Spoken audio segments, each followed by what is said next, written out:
5-cent super chats in the future as questions for Dan and Pisco. Will you read it out to them or ignore it? Also, how much does it have to be for your dress and I try to read them. It really, honestly, just depends on my mood. Maybe disagree with some of the policies, but of people that maybe disagree with some of the policies, but are like, I'm voting this way still. Her camp was afraid of blowback. They said that. Yeah. And so, Joe Rogan, he has said things that are totally insane. He has said transphobic things in the past. He has been very anti-vaxxer. Yeah. So you say, great, we're not going to associate with that guy. But when you don't associate with that guy, you are now allowing that to fester uninterrupted, and I don't think that he is the only reason that Kamala lost. No, certainly not. I have so much anger for the Democratic Party and for their fecklessness. But it's crazy. Well, here's something I can relate it to our own experience. Yeah. Something that very much like that, and maybe we'll cut all this out. We have been invited on more than one occasion to be on the H3 podcast. Oh, this is interesting, Keith. This is interesting. And we have kind of never responded because we're like, well, I don't want our going on that podcast to be us saying that the things on this podcast are what we endorse. There's a producer on that show who's a Try Guys fan, and she seems darling. And if you're listening to this and we haven't cut it, you seem excellent. I like Olivia a lot. But also, like, I think if we went on there, we would probably sort of check them at every step that they present to us that is negative. But at the same time, at some point, we're going to joke and have fun with them. This is interesting. And that is like, am I painting what they are saying in a positive light? Just as a heads up, when you're talking about like the new left Joe Rogan or the whatever, like if Ethan Klein is the guy who's too extreme to platform, you have lost the plot so fucking hard. It's actually unbelievable how fucked you are, how fucked your brain is. If Ethan Klein is too far gone for you, like, holy shit. For next year's season, do you think you'll bring on old villains, or is that too cheap? Would it just be better to make new ones, new adversaries for a better season? I feel like now that I'm Vibrant out, I just don't have the same. I feel like I don't have the same interest, I guess, for drama, so I just don't really. I doubt any of the old drama memers are coming back. Or am I using this opportunity while still doing that to try to reach some of those people and be able to like tell him to say something like, yeah, but you're putting on a character of being a douchebag. Yeah. Right. Yeah. You wouldn't actually have me on the show if you hated me, because why would I be here? So you're like pretending to hate me because the type of entertainment you make is to put people down, and you even like put down our launching a subscription service while you have a YouTube memberships. Yeah, that's so interesting. Like, you have YouTube memberships. It's the same exact thing. More specifically, I think that's a great point. But like, should we go on it? And more specifically with Ethan, he is someone who, we're both Jewish guys. We have different views about Israel and Palestine. He has said some really wildly hateful things about Palestinian supporters. And so, really wildly hateful things. Like, what?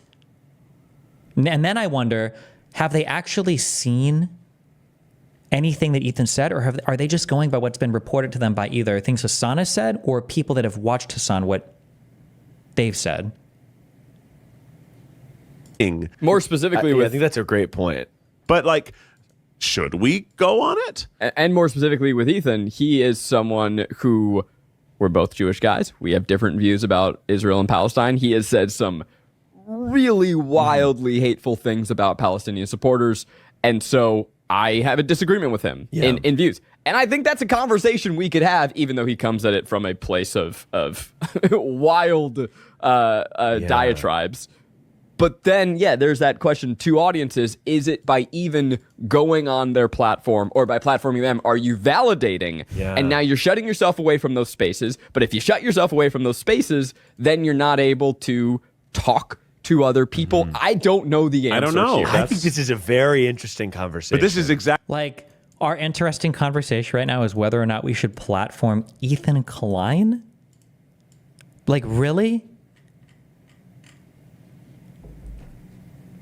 Exactly like Kamala doesn't go on Joe Rogan. No, it And is. by the way, it's exactly like that. It's at least as close as we can get. But It's it is. expensive. I think what's tricky about it is, yeah, it's like the game as it's been. I'm just curious, how popular is this show? Are these guys like big? Oh, this is like so gross and like, damn, 8 million plus followers. Yeah, okay, I guess these are big duders. And they jerk themselves off like they are wrestling with the decision. I think the reason why I have to be careful how I engage with this, because if I go too much into it, I'm going to lose my mind. I think the thing that's the saddest to me is that I am 100% confident that if all 4 of them took a test, or 3, however many are in this, if all of them took a test on Israel-Palestine and the history of it, that I could devise like a 10-question basic quiz and they would get 1 out of 10, maybe. Or 0 out of 10. They don't know anything about the conflict. They don't know anything about the history. They don't know anything about what's involved in both sides. They don't know anything about any of this conflict, but they have such strong opinions on it that they can't platform Ethan Klein. Like, really? How could you, like, that's insane. But then, yeah, there's that question to audiences. Is it by even going on their platform or by platforming them, are you validating? Yeah. And now you're shutting yourself away from those spaces. But if you shut yourself away from those spaces, then you're not able to talk to other people. I don't know the answer. I don't know. Here. I think this is a very interesting conversation. But this is exactly like Kamala doesn't go on Joe Rogan. No, it is. And by the way, it's exactly like that. it's at least as close as we can get. But it is. I think what's tricky about it is, yeah, it's like the game as it's been played by people like us, typically, who have the views that we have, is like, I don't even want to associate, because I don't want my base to be like, my base audience of people that I agree with typically, to be like, your views are now fractured because you're having a conversation with this person. Yeah. And I think that is a valid concern. However, I do think on the other side, they don't care if they disagree. Like people on the right, people who are maybe like, you know, you've got people on the right who are Republican senators who are probably like, fiscally, I feel this way, but now they're so deeply embedded, they don't care if they disagree or agree. It's all just kind of one unified voice. And I am curious, like, Funny how this conversation is what Destiny was talking about like 6 years ago. Yeah, but I was talking about that when I was talking about like platforming Nazis. Like, should we platform like the extreme right? Not like, should we platform a guy who is like only 99.5% left of society? yeah, if conversations like that are had, is that an endorsement? Are you able to then just voice your opinion to a different audience of people that some of them might be like, okay, actually, I see this point and it's not so crazy, or whatever. I have no idea, but It's going to be a continuing conversation, I It's imagine, over interesting. the next 4 years. Yeah, probably. But anyway, I think that I have a quote from, to go back. Why do you think the ICC Israeli warrants are problematic? Because people fundamentally misunderstand what the point of the ICC or the point of the ICJ is. Courts are meant to dole out justice or have people take accountability for the bad things that they've done in a forum where both sides can make their case, right? Courts are meant to resolve issues of the past. A court generally isn't meant to stop something of great importance right now. Yeah, can you get like a temporary restraining order or temporary injunction or whatever? These are things that you can get, sure, but if you shouldn't be relying on your courts to stop bad behavior now. I think it's a fundamental misapplication of what the courts are for, and I think it's what they're trying to use them for. And it's very weird that you would be doling out like criminal arrest warrants and stuff for an ongoing situation. Like this is something that's still happening right now. Like the dust hasn't even settled on things. Could you imagine if in every future military conflict, like in the middle of war, like all of your leaders are also like flying off to go do court in the ICJ or court in the ICC? It just doesn't make any sense. It's like a bastardization of the forum, and it just makes it wholly and deeply unserious, I think. But so wrong. They found him guilty of war crimes, and so they issued the warrant. That's how it's supposed to work. Why would you say that with such confidence when you have no idea what you're talking about? No one is found guilty of anything. It's an arrest warrant. An arrest warrant, the standard of proof in the United States, and it sounds like for the ICC, is literally just probable cause. That's it.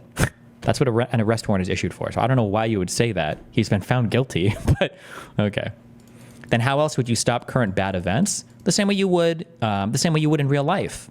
With your executive body, right? What do you do if somebody's doing something bad in the real world? Somebody's like on a shooting spree or somebody's killing people, right? You don't call a judge. You're like, I need an arrest warrant right now, quick. I need you to go over this evidence. We gotta arrest this guy. You call the police, right? You call your enforcement body. So the way that you stop ongoing conflict is through like an organization like NATO would stop it, or like a UN joint mission, or countries would come together with their militaries and they'd stop it. You'd never rely on a judge or a court to stop an ongoing situation, though. Those are always going to be like an executive type enforcement body, whether that's cops with guns or police officers or militaries or whatever, right? Yeah.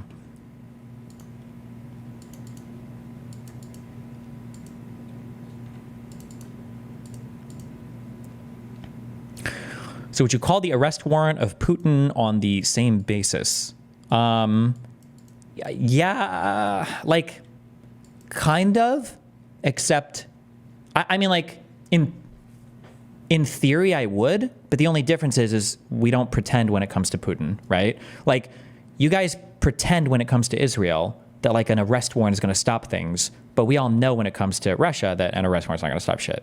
So like, if you want to issue the arrest warrants or shit for Putin, that's fine or whatever. Ukrainians don't think that's going to stop him, and nobody in the rest of the world thinks it's going to stop him. But for Israel-Palestine, you guys genuinely do believe, like, oh my God, if we just get enough arrest warrants, Israel's going to stop, right? So it's dumber, it's more retarded there because of the expectations of it resolving things, which is not going to, yeah.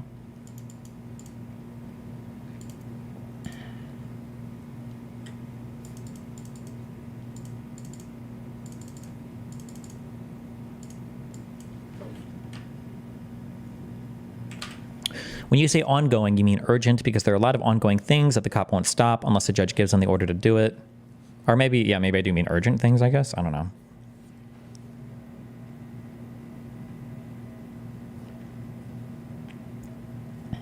Would you support NATO intervention in the Gaza war? I don't see how that would pan out. Well, because NATO, I mean, the U.S. supports Israel, so yeah. Then should no arrest warrants be issued until after the genocide is done or the conflict is over? I mean, I feel like generally issuing arrest warrants for people like in the middle of wars is just, it's kind of strange if there's nobody's even like taking any action against it. That just seems kind of weird, but yeah, I don't know. You mentioned earlier there wasn't an international police, but Interpol sort of covers this. Yeah, but what is Interpol? I don't actually know. Like, I seriously doubt this is the equivalent of like the FBI.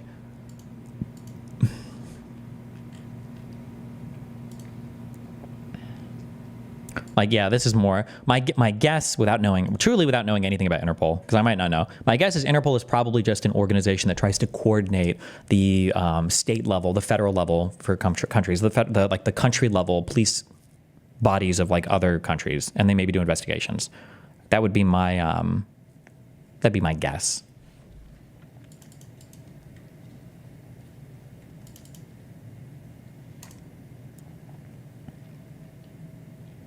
Destiny, saying just use your army to stop them seems like not a good solution, especially when diplomacy to solve things. They're in war, my friend. The time for diplomacy is over. What do you mean? Clearly the diplomacy option has failed. So now if you want to stop them, you use an army. Yes. That's how it works. When one person's using the army, the other people's got to use an army. Yeah, strength through peace, or peace through strength. We read that in Federalist Paper number 11 yesterday.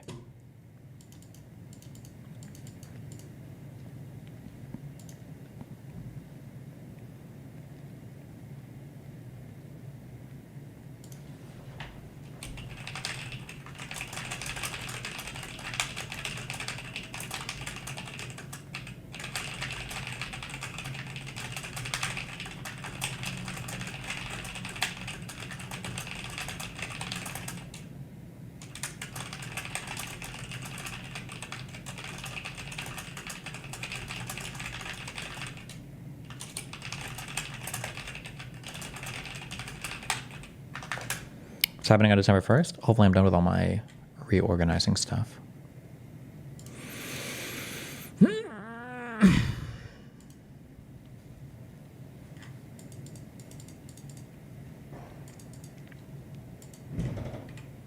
Damn, who's slamming doors out there?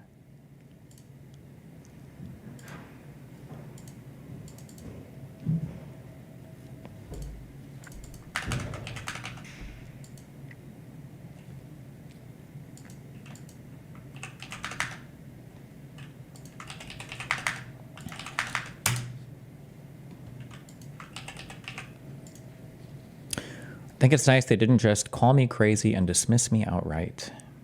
I don't think we'll disagree on much, if anything, on Palestine, despite what we've seen on Twitter. I agree we should be able to talk. It seems like we have a lot to discuss. I'm definitely interested in demystifying whatever concept you have of me being a right-wing Palestinian hater. Like right with the activists and their nonstop propaganda campaign to ruin anyone that doesn't pass their purity tests despite agreeing on 95% of things. You guys should come on. I wonder if they'll do it. You win? You have a problem with that? You know what you should do? You should sanction me. Sanction me with your army. Oh! Wait a minute. You don't have an army. I guess that means you need to shut the fuck up. That's what I do if I don't have no army. I would fuck up. Shut the fuck up.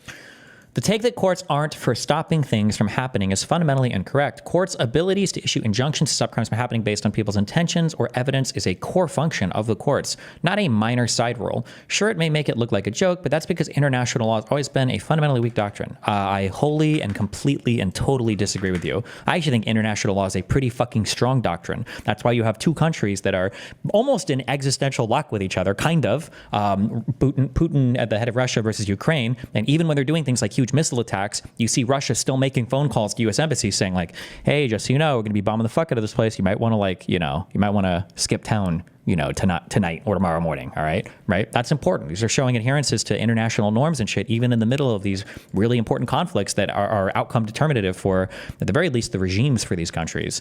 So, I just stole that take. The take that I just gave you, I actually just stole that from Joan. What was it? Hold on. I just stole it from her. And it makes sense, I guess, when she spoke about it. 3 minutes? No. This is part of a longer interview. Fuck!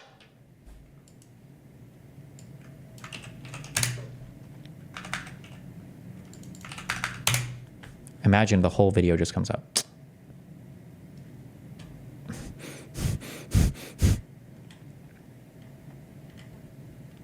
No, I think it was like on a website.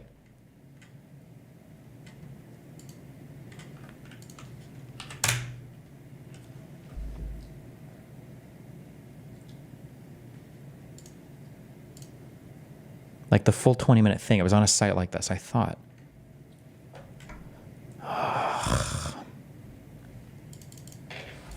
Thank you.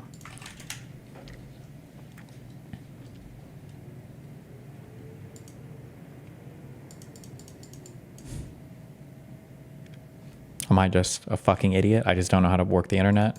Am I supposed to be able to click on something or... Yeah. I'm just a dumb fuck. I'm an idiot. I'm just a fucking retard. I don't know how to work this. Read at top. BBC Player only works in the UK. Okay. And I don't have a VPN. Thanks. Is this uploaded anywhere? But I think she gives that take because I just stole it from her, and it made sense when she said it. But I think she gave that take in the final half of this, where she's like, courts are not meant to stop like ongoing massacres. Courts are meant to determine like after everything's happened, like, who's in the right, who's in the wrong, and to sort through it afterwards, because these are very lengthy processes. And I think she even expressed, I might have stolen my whole opinion from her actually. I think she even expressed a worry that people were hoping the ICJ would stop the ongoing massacres or the ongoing conflict in Israel-Palestine. And that's just simply not the role of it's simply not the role of the ICJ. Of course, the top person at the ICJ is going to defend the efficacy of international law. If it doesn't do anything, then she's out of a job. She was retired from the ICJ. That's why former president. So, if you have Spotify.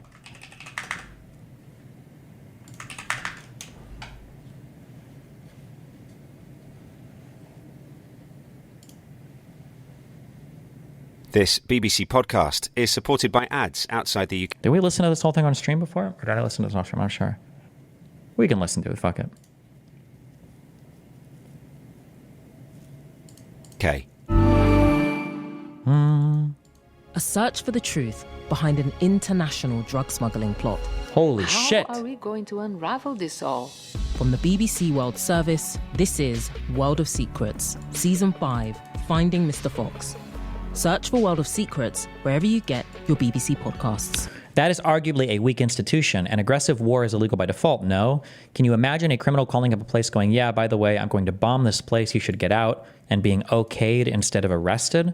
Well, like, the start of the war might be illegal, but that doesn't mean that every single act within the war itself is illegal. Like, you could theoretically persecute a war that starts from an illegal foundation, but not actually commit any war crimes or bad acts within the war. It's possible, right? But these are different things that you consider. Have you Googled yourself lately? Are there negative posts from an ex-employee or from a former client? Maybe an outdated news article? Yeah. Search engines don't always get it right. But right or wrong, it's your reputation on the line. That's where Reputation Defender by Norton comes in. Take control with Reputation Defender. Their cutting-edge approaches help you to wipe away unwanted information in your search results. They also promote the good stuff. You can start by getting your free reputation report card at reputationdefender.com or call 800-811-4975 to speak to an expert.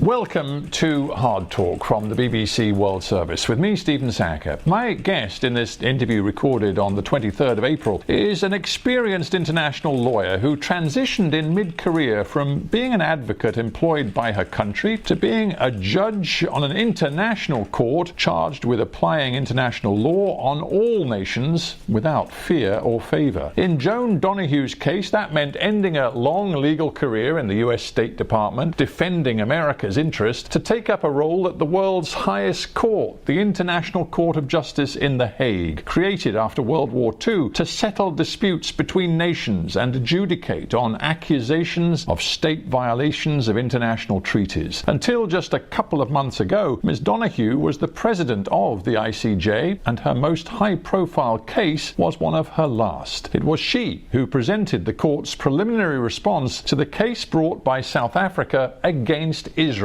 based on that most serious of crimes, violating the Genocide Convention. In this case, based on Israel's alleged actions in Gaza in response to the Hamas attack on southern Israel last October. Much to Israel's fury, the ICJ ruled there was a plausible case to answer. They also outlined a series of interim measures to be taken to protect the civilian population of Gaza. But the court's conclusive ruling in the case isn't expected for several years. So what does this case and many others considered by the court say about the machinery of international justice? Does the ICJ represent a genuine opportunity for humanity to act collectively to prevent the worst of state-sponsored crimes? Or is it more a symbol of the way realpolitik crushes idealism? Joan Donohue joins me now. Welcome to Hard Talk. Happy to be here. You sat on the International Court of Justice for pretty much 14 years. The last 3 years as president of the court. One of your last cases was the case brought by South Africa against Israel on the basis of genocide in Gaza. Were you aware of the scale of international scrutiny on that particular case? Yes, absolutely. It was very clear, for example, outside of the Peace Palace where the court sits, there were two groups of demonstrators or interested people, and one of them had a big jumbotron set up outside so that the participants there could watch what was going on inside. And we were aware of people around the world watching the delivery of the order. Do you feel the pressure in that situation? I wouldn't say that I felt pressure, but I felt that the delivery of the order itself would be something that would matter, including in the way I delivered it, to regular people, not just to international law experts or to the people who were in the room with me. The preliminary order, how you delivered it and what it said, we'll get to in just a moment. But I think it is important for people around the world to understand exactly how the International Court of Justice works. It's called the highest court, if you like, in the world, because it's where states come to settle disputes. But states don't necessarily have to consent to be before the court, do they? That's right. When the court was set up in the UN Charter, there was a debate about whether all UN members should be required to accept the court's jurisdiction, and instead the outcome, not surprising in the world of realpolitik, is that states can consent in a variety of ways, but they're not required to consent to have their cases settled by the court. But in Israel's case, and of course it goes without saying that Israel regarded this case as illegitimate, but Israel was before the court because Israel is a signatory to the Genocide Convention, and South Africa brought its case on the basis of violation of that convention to which Israel was a signatory. That's right. Yeah. So did you expedite it? Was it treated unusually compared with other cases before the court?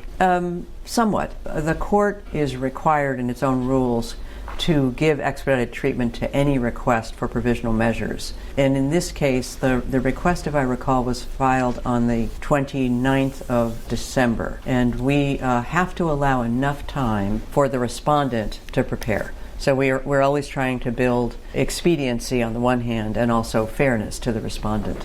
So we did work quickly. Would it be fair to say, and I'm no lawyer and many people watching and listening will not be lawyers, but would it be fair to say that the key point that you made your initial order and ruling upon was whether or not there was a plausible case that should be taken on by the court of genocide in the case of Israel's actions in Gaza after October 7, and you quite clearly decided that there was a plausible case. Is it right to say that's This is a thing that comes up a lot, and I bring it up a lot. Nobody believes me, but the heart of what you decided?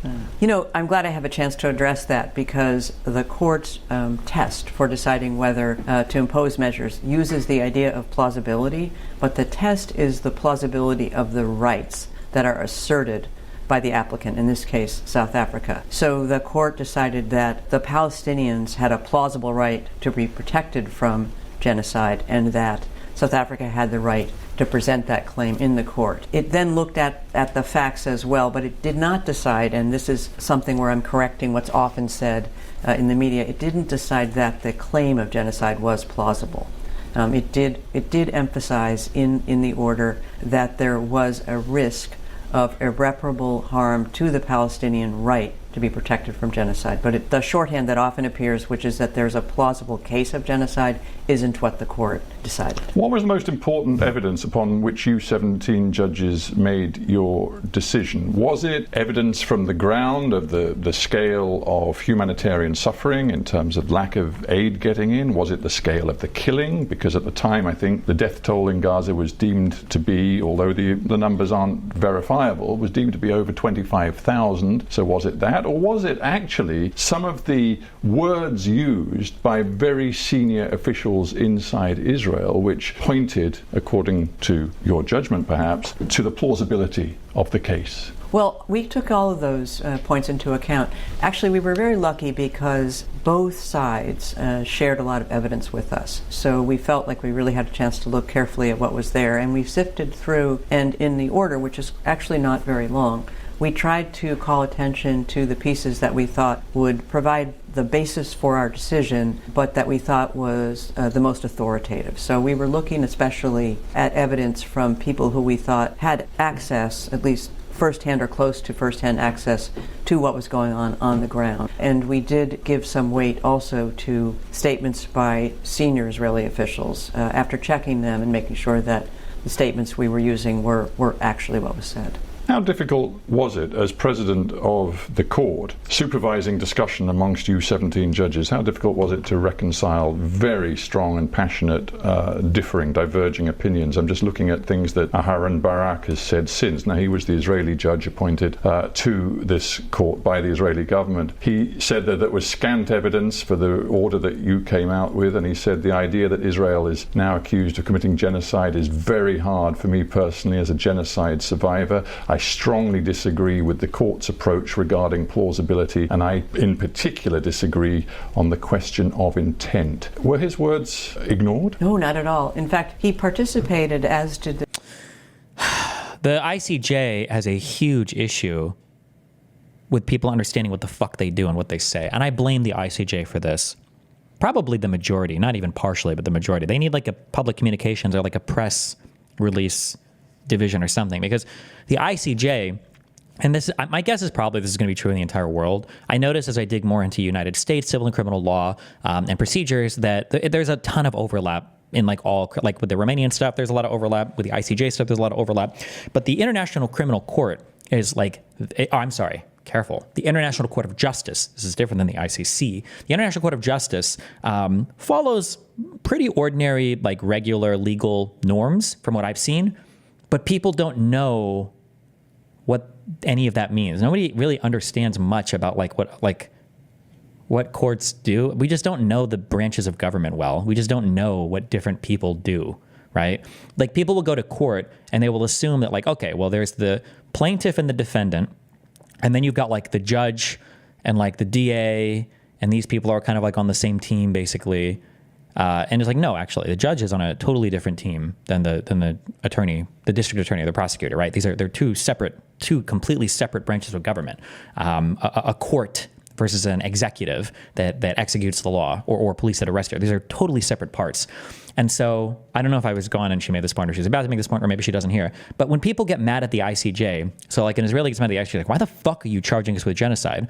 The response from the ICJ should be and is, excuse me, we don't charge you with anything. Other people bring cases to us, and then we decide if the case has merit, and then we go from there. And that's all they can do, and that's all they should do. The ICJ doesn't decide who to bring a case against. A plaintiff decides who to file a complaint against, which is the exact same thing when it comes to civil matters in the United States. And arguably, it's the same thing when it comes to criminal matters. It's not the court that's deciding, it's the prosecutor that's deciding, right? The judge appointed by South Africa in a very constructive way in these deliberations. And it's true that he made those points in his separate opinion, but he also voted with the court to impose significant measures on Israel, the state that appointed him. I can only say that we listened very carefully to what he had to say in the deliberations, as we did to the judge appointed by South Africa. We were lucky because both of those gentlemen had experiences in their national courts and had a history of not simply rubber stamping whatever the government had said in their country, and they participated actively and You're ignoring who critiqued this claim being accepted. It was one of the biggest international lawyers that was on behalf of Israel, not some rando. Sure, because my understanding is that the ICJ, when they make rulings involving countries, I could be wrong here, correct me if I'm wrong, I believe they try to have one lawyer from each party involved. So when you look at who was involved in the ICJ decisions between South Africa and Israel, I believe there's one Israeli judge and there's one South African judge, at least, in the body of people. So of course the Israeli judge might, disagree, but as she just said, he voted along with the restrictions. Like it was still a concurrence ultimately to move forward with the case. So constructively. You talked with me just a minute ago about your awareness of the import of your order, your ruling before the world's cameras. You did it very slowly and deliberately, but the words were important. You emphasized the urgency of all of this. At one point you said the court considers that the civilian population in the Gaza Strip remains extremely vulnerable. Why did they even look at any facts or statements if they were only looking at the plausibility of the right to not be genocided? Oh my God. I feel like it would be so cool to do like, would it be civil procedure or criminal procedure? Or maybe there's like some base court procedure. But basically what happens is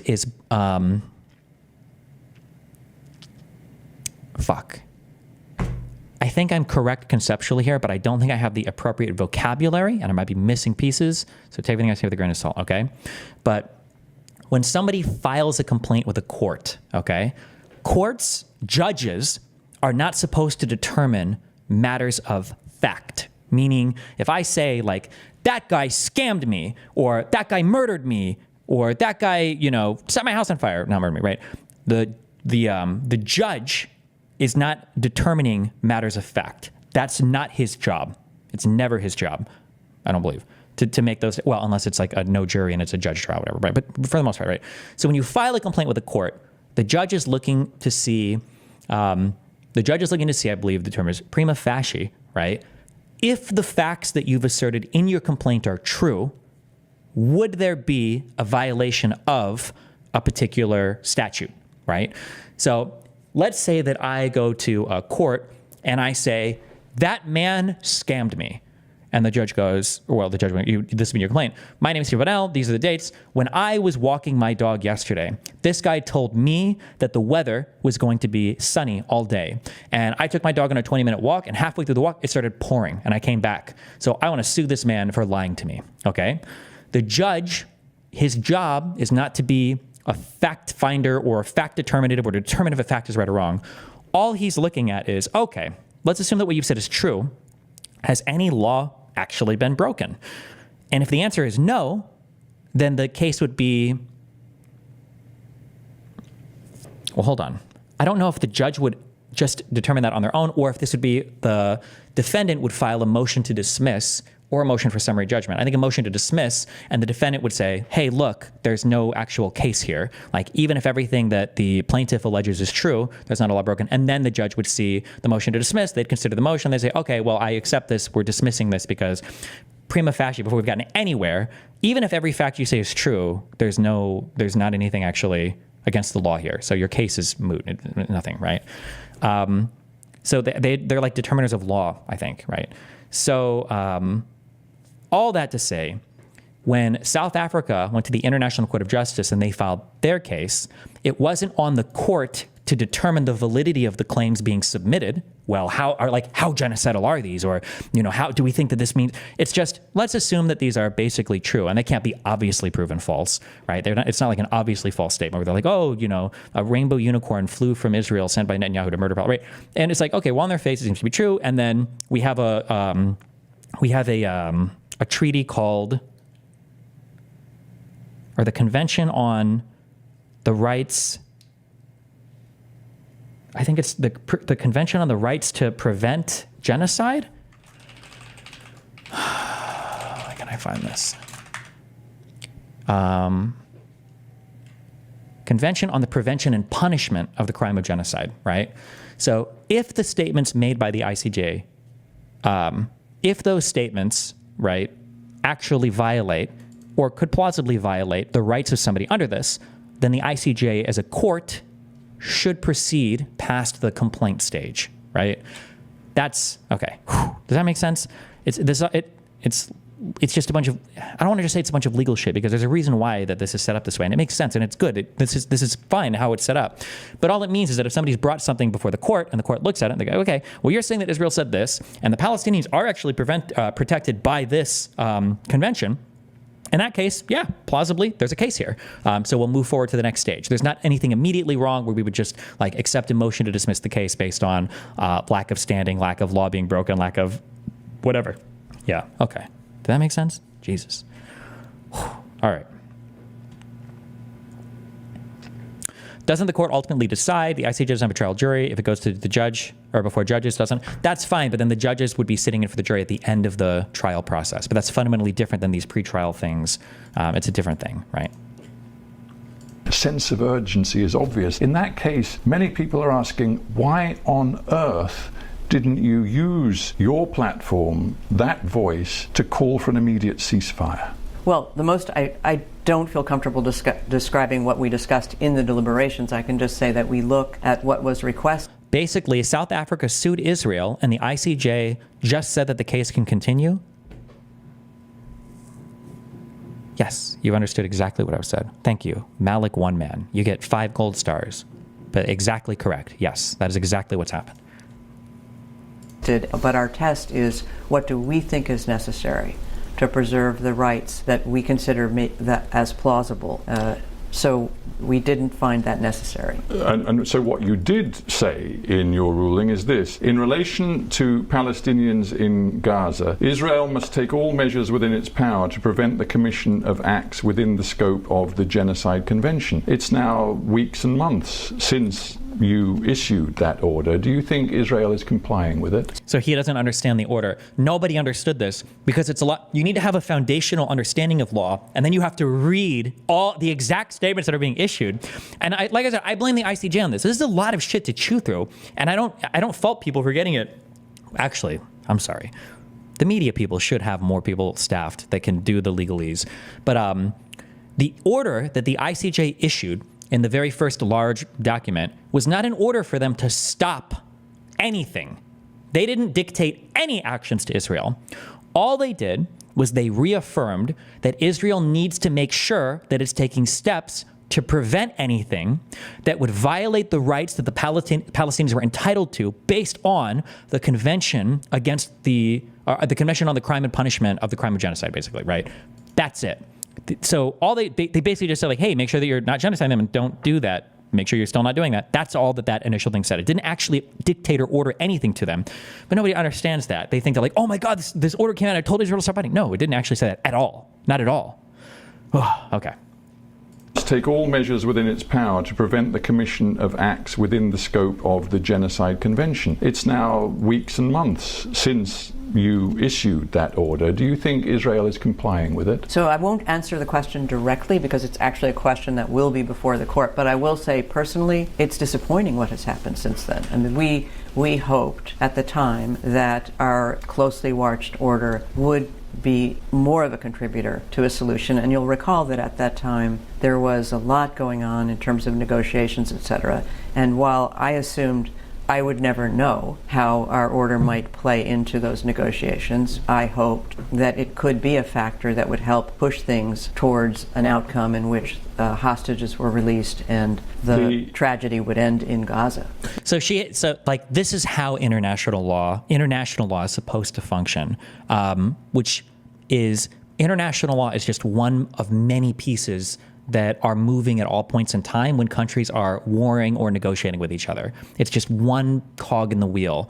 But unfortunately, people always, Finkelstein and everybody else does this. They're like, international law says that, international law says that, international. International law is like one of your premises to your conclusion. That's like one of your arguments, right? If an international court rules against you or something, that's part of your negotiations, right? We're arguing over land in the West Bank. Well, you were going to give me 95%, but the ICJ just said that you were literally fucking genociding us. So I want 102% now. Fuck you. And you're like, okay, fuck. Well, we have to consider that, right? These are all things that are part of the consideration.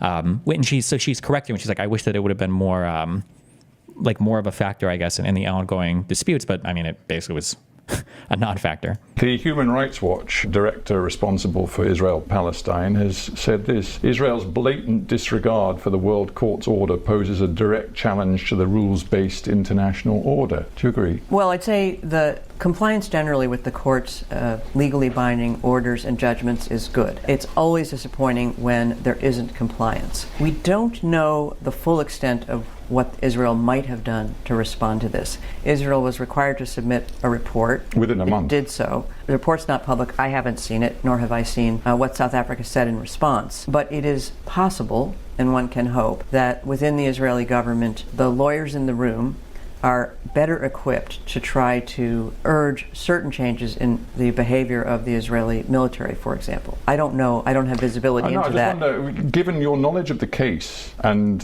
the fact that you just retired as president of the court, when you hear Benjamin Netanyahu, Prime Minister of Israel, say that his forces will go into Rafah, where more than 1 million Palestinian civilians are currently surviving, having been displaced from their homes. The army will go in, he says. It will do whatever it needs to do to continue its operation to eliminate Hamas. How do you think that fits with the court's order that Israel must comply with its initial preliminary ruling? Well, since the court didn't make an order that's expressly about the military operation, it can't be said that the continuing the operation itself violates the order, but quite clearly. So, yes, that what she just said was really important there, right? Yeah. Clearly, the threats about going into Rafah are the reason why South Africa went back to the court and why the court imposed additional, more precise measures. So I fully understand why. Is there any reason to believe that the ICJ is biased against Israel in some way? Fuck, I'm trying to remember this. There was an order that was issued several months ago, and even from like having a basic legal understanding standpoint, I had a really hard time discerning what the fuck the actual order was saying. And I think the order was written incredibly poorly. So much so that I think 3 of the judges that had written concurring things agreed with that take. That they were like, I don't even know what the fuck this is saying. It's way too vague and ambiguous. That was really problematic, I think. But I don't know if anybody remembers what the fuck was this order about. I just remember this was several months ago. Yeah, I don't know. If somebody has a link to it. What did it have to do with the ceasefire maybe? Like the actual English, there's just like one line to read, and the English was written incredibly ambiguously. And I'm like, I don't know what the fuck this is saying. Why is South Africa, of all countries, pushing this or pursuing this? I don't have this part of my history fleshed out as much, but apparently the Palestinians and the Soviet Union worked together to model their propaganda around a lot of what was going on in Africa, because it gave them the best, I guess, way to map their conflict onto something that the rest of the world would understand. So initially, I think initially the Palestinians mapped themselves onto the ALN in Algeria.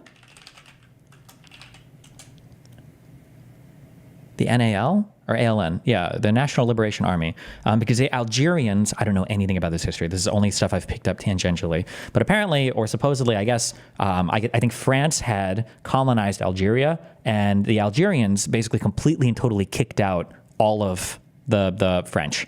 And I think people saw this as a great victory amongst a occupied people that had basically kicked out a colonizer invader. And the Palestinians tried to model themselves off of this quite a bit. And then when this didn't gain as much traction, they, I guess, looked further south, but to another African country. With South Africa, it was the apartheid stuff. And okay, we should model ourselves after this a lot. Yeah, that's just like a very intentional thing. So I think South Africa has a special relationship with the Palestinians and Israel, because I think Israel's gone back and forth between helping them, having good relations, and not helping them and having bad. But it's there's some relationship there. But I don't have that fully fleshed out. I haven't done like explicit research into that.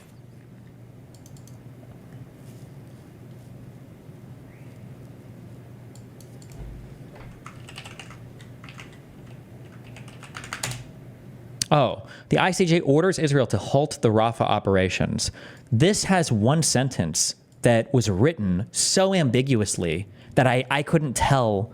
I couldn't actually tell what the fuck it was trying to say. And I think 2 or 3 of the judges, I think, agreed with me. Which is not good, because it wasn't a disagreement over the ruling. It was a disagreement over how to read the ruling, which was... I cannot, hold on, before I judge and scream at this article. The ruling, okay. Link to the ruling.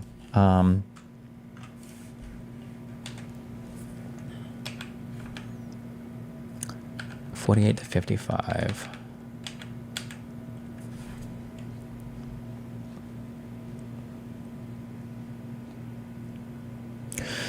I think it was this. So the court considers that, in conformity with its obligations under the Genocide Convention, Israel must immediately halt its military offensive and any other action in the Rafah Governorate which may inflict on the Palestinian group in Gaza conditions of life that could bring about its physical destruction in whole or in part.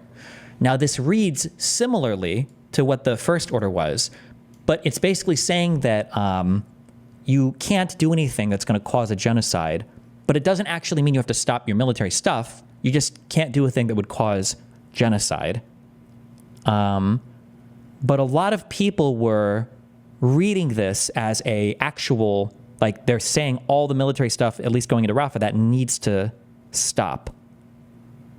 And the back and forth reading on this was so confusing that I think how many of the judges? Fuck, I don't have any of the dissenting or. It might have been 2 or 3. It might have even been 4 or 5. I think judges had written, according to the interpretation of Sebnadud Barak and 2 other judges on the court. Oh, it was maybe 3 of them. But the judges basically didn't agree. They didn't even agree on what the order was saying, that's not good. That's insane. They don't even know what.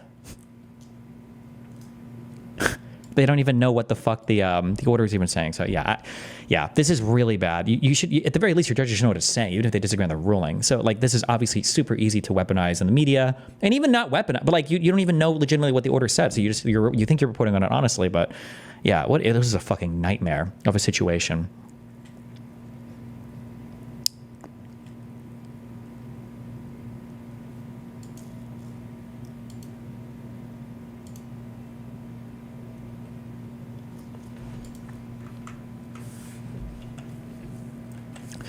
So here now, Barak, I believe, is the Israeli judge. So I mean, you can argue that he's biased or whatever, but I mean, like, I think there were 2 other judges they said that agreed with him.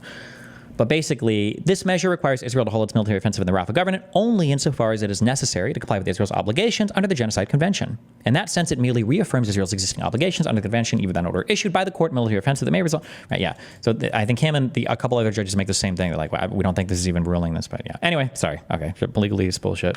Not bullshit. It's not bullshit. I need to stop saying that. It was very irritating that they let this stand so ambiguously without clarification, and then just let the media fight about it. That would seem to be necessary. Do you think, as you look at what's happening today, it is a challenge to the credibility, to the utility of the International Court of Justice, what has happened since you issued that preliminary order? Well, it is a disappointment when the decisions of the court are not seen to change things quickly, as one might hope. Those who are only looking at this case and only looking at that... Oh, okay. She's about to say what I said earlier. Okay. Because I thought I stole my opinion on this from somebody, and I thought it was her. Okay, she's about to say, okay, so listen to this carefully, sorry. Utility of the International Court of Justice, what has happened since you issued that preliminary order? Well, it is a disappointment when the decisions of the court are not seen to change things quickly, as one might hope. Those who are only looking at this case and only looking at that order would likely reach that conclusion.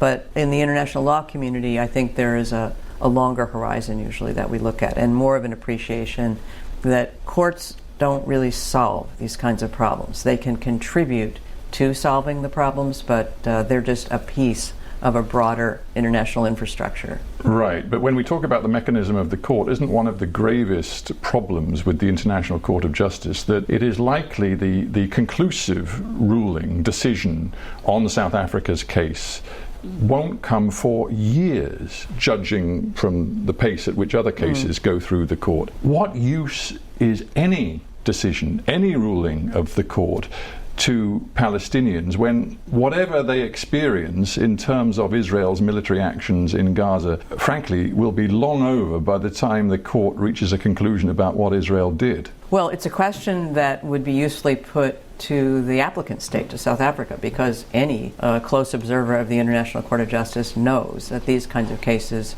do proceed slowly, that the respondent, Israel, is entitled to raise jurisdictional objections, and if it does so, that'll slow things down further. But state after state knows that and believes that it's in the interest of that state to pursue the case, to hear, the state hopes, vindication of the legal views and the factual claims that have been put forward by that state. So it's sort of more political and symbolic than it is meaningful in terms of protection for people on the ground, is that? It's not. Courts aren't meant to generally protect people. Police are meant to protect you from ongoing, or urgent matters, I guess, of your rights being destroyed, basically. Like, that's what the police are for, right? You don't call, 911 doesn't go to your local courthouse where you ask for an injunction, or you ask for like a court order, or that's what the police are for, right?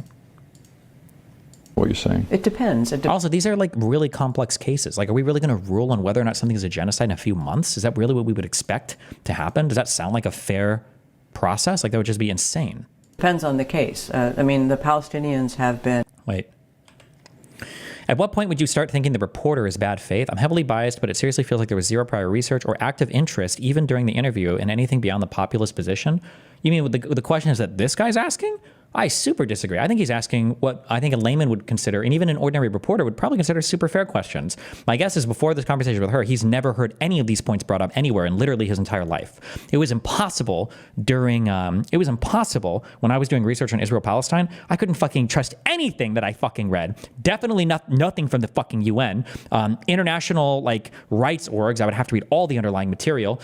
When it came to media reports on things, you'd have to start digging through intel reports and trying to figure out all the different media assessments of things, and then what are things that are being pushed by the IDF or Telegram groups from Hamas, or figuring out anything for this is a fucking nightmare, an actual fucking nightmare. So I don't blame the reporter at all. There's very little due diligence when it comes to reporting on anything from the Middle East, I guess. I don't know. Jesus, so fucking annoying.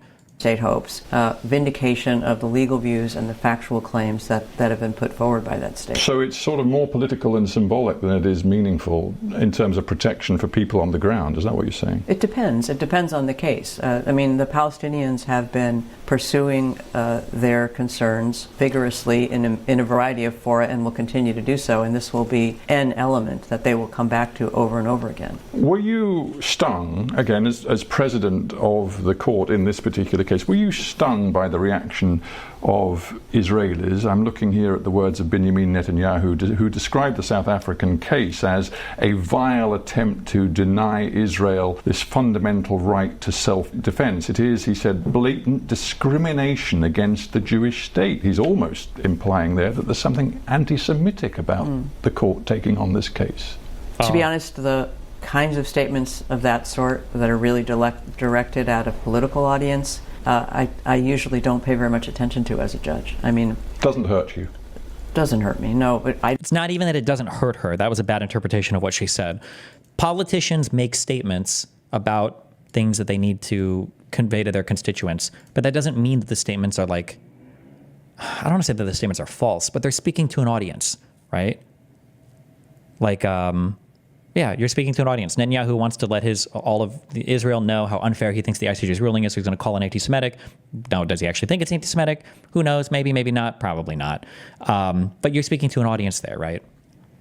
Like when we did the P.F. Young research and we were looking at that bill, and all the congressmen were like, I can't believe the Department of Education has overstepped and banned archery for no good reason whatsoever. They're totally working against the law. But what they do behind the scenes, they passed a new law immediately because they know they fucked up. And they did fuck up. And that law was probably written too ambiguously, and the amendment was a good law to pass. But publicly, they're not going to say we fucked up. They're going to say, well, the Department of Education is fucking up. The federal government is fucking up, right? You say one thing and you do another. It's like political stuff. It's just, this is what it is, yeah? Didn't bring the case in any event. The case was brought to the court, but for me, the important thing is to look within the four corners of the court's mandate, which is quite limited. I mean, that's part of the difficulty for us. What about the more specific argument put by many in Israel and supporters of Israel that there was damage done by the taking on of this case because it didn't pay close enough attention to the role of Hamas? Yeah. Hamas, as they would put it, a terrorist organization which embedded itself in a civilian population. To quote one supporter of Israel in the United States, Rabbi Elchanan Pupko, he said, the damage of this decision will last generations because every terrorist group listening to this decision has learned that to hide among civilians whilst killing others and then getting the army, that is the Israeli army, fighting back at you is going to have them, the Israeli army, labeled as genocidal. It's an outright win for terrorism. I haven't seen that quote before, but it's pretty unconvincing. I don't see anything in the court's order that suggests that the court considered any questions about particular combatants hiding among civilians. There is, however, a broader point, which is that because the court... I'm so curious. She must have I guess, because she was the president, she must have a big legal background, because her takes on everything, she's very I don't want to say, well, I will say, she's autistically legal-minded. Like, why didn't you guys even consider this? And her answer's we're a court. That issue wasn't before us, so we don't consider that. Eat shit. What do you want me to say, right? I don't know. They didn't ask us. Nobody asked us to consider that. You didn't ask us. Nobody brought a case against Hamas to us. What the fuck do you want us to say? We're not here to make political statements. That's your job. You're political leaders. We're judges in a court. We're here to rule on things that are brought before us, and Hamas was not brought before us, so, yeah. The court has jurisdiction only over cases between states, and Hamas is not a state. Oh, that too, yeah. The court is not in a position to order Hamas at all. The only thing we could do, and we did do, at the very end of our reasoning, is to state very specifically that we condemned what Hamas had done and to call for the immediate and unconditional release of the hostages. We felt that was very important. There was no question. Isn't that the best type of judge you want, especially for super important cases like this? No. The best judge you want is the one who's just going to agree with you blindly and let you weaponize everything they say and do because they are politically in your camp. That's what everybody wants. Nobody wants an actual court process. Israel wants to be vindicated as soon as possible, and then the other side just wants to be able to say genocide as quickly as possible. That's what people are looking for. Nobody actually cares about fact determination, right? Nothing that comes from this court is going to influence many of the people that have strong feelings about this, right? The only thing we could do, and we did do, at the very end of our reasoning, is to state very specifically that we condemned what Hamas had done and to call for the immediate and unconditional release of the hostages. We felt that was very important. There was no question in our on our part that we needed to do that. She's been a doctor of law since 1981. Damn. But regrettably, because of the structure of the court, because Hamas is not a state, we aren't in a position as a court to do more than that. I guess it's not just Israelis who will notice this, that the court was established in the 1940s, and since the 1940s we've seen terrible incidents of mass killing based on group persecution. You know, we've seen it in Cambodia, we've seen it in Rwanda, we've seen it in the Balkans, we've seen it in Darfur, we've seen it in far too many different places around the world. And yet the ICJ... I don't think they've actually ever declared anything to be a genocide. I don't know if the ICJ does that again, though. I have to keep looking this up. I think they can only declare if somebody has been, like, if their rights have been violated. But I don't know if the ICJ declares a genocide as having happened. I don't even know if the ICC, does anybody do that? It must be the ICJ, though, right? The ICC can declare if, the ICC can charge individuals with acts related to genocide. But I don't think the ICJ has ever said this was a genocide. I don't think. As far as I understand it, has never convicted a state of genocide in all of its years of history. Why is that? I mean, now you're considering Israel, but you haven't actually convicted any other country ever of genocide. You know, the court doesn't control its inbox. The cases are the cases that are brought to the court. Yep. But I think you don't have the facts quite right, because there have been 3 prior cases two cases brought to the court in the context of the former Yugoslavia. I'm aware of Serbia and Croatia being examined before the court in terms of genocide, but as I understand it, the court did not rule that they were guilty as states of genocide. It certainly said that they took actions which allowed genocide to happen, which is obviously a very different thing. But I come back to my point that as states, no state, as far as I'm aware, has actually been, if one can use the term, found guilty by the ICJ of genocide. Well, you just bear in mind that, first of all, the court did decide that Serbia had breached obligations under the Genocide Convention, the obligation to make sure that other people weren't genocided. But I think that's a different question than if somebody committed a genocide, which is, it's getting very like legalese, but prevent the genocide in Srebrenica. And that goes to but a wasn't point found responsible of it. Right, but it's important to remember that the Genocide Convention does not just impose on a state an obligation, don't commit genocide. In fact, you don't even see that in the text of the convention.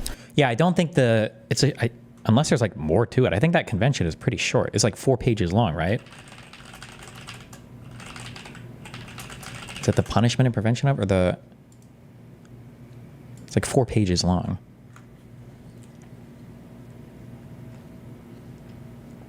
The contracting parties confirm that genocide is a crime under international law, which they undertake to prevent and to punish. This is what genocide means.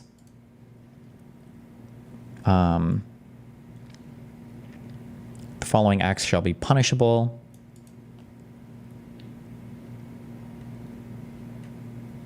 Article 4, persons committing genocide or any of the other acts enumerated in Article 3 shall be punished, whether they are constitutionally responsible rulers, public officials, or private individuals. Article 5, the contracting parties undertake to enact in accordance with their respective constitutions and necessary legislation to give effect to the provisions of the present convention. Persons charged with genocide or any of the other acts enumerated in Article 3 shall be tried by a competent tribunal of the state and the territory in which the act was committed. Oh, there's a really important concept in international law as well, which is also kind of bad for it's annoying how they're dealing with Israel. Is it called complementary? Does somebody please know what I'm talking about? Somebody give me this.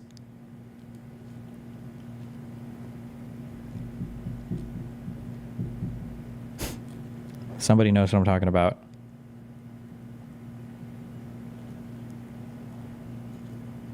Fuck you guys. Basically, I think for the ICC, I think it was complementarity or something. The idea is that the ICC is not like the first court to go and prosecute somebody. If you commit a war crime in your country, but like your courts are holding your people responsible for it, then the ICC doesn't step in. There is a respect for the local jurisdiction of anybody that has to deal with people that are doing these things. So if somebody's committing war crimes in Germany, and the whole world's watching and they see it happen, and then Germany is like, okay, yeah, they did. We took them to court. We charged them with murder, all these crimes or whatever. Yeah, then the ICC and the ICJ leave it alone, right? They say that, this is left alone. because I think it's complementarity, I think might be the term, yeah. You're supposed to respect the local jurisdiction of the states involved, which is this is kind of what Article 6 is talking about here. Persons charged with genocide or any other acts enumerated in Article 3 shall be tried by a competent tribunal of the state in the territory in which the act was committed, or by such international penal tribunal as may have jurisdiction with respect to those contracting parties which shall have accepted its jurisdiction.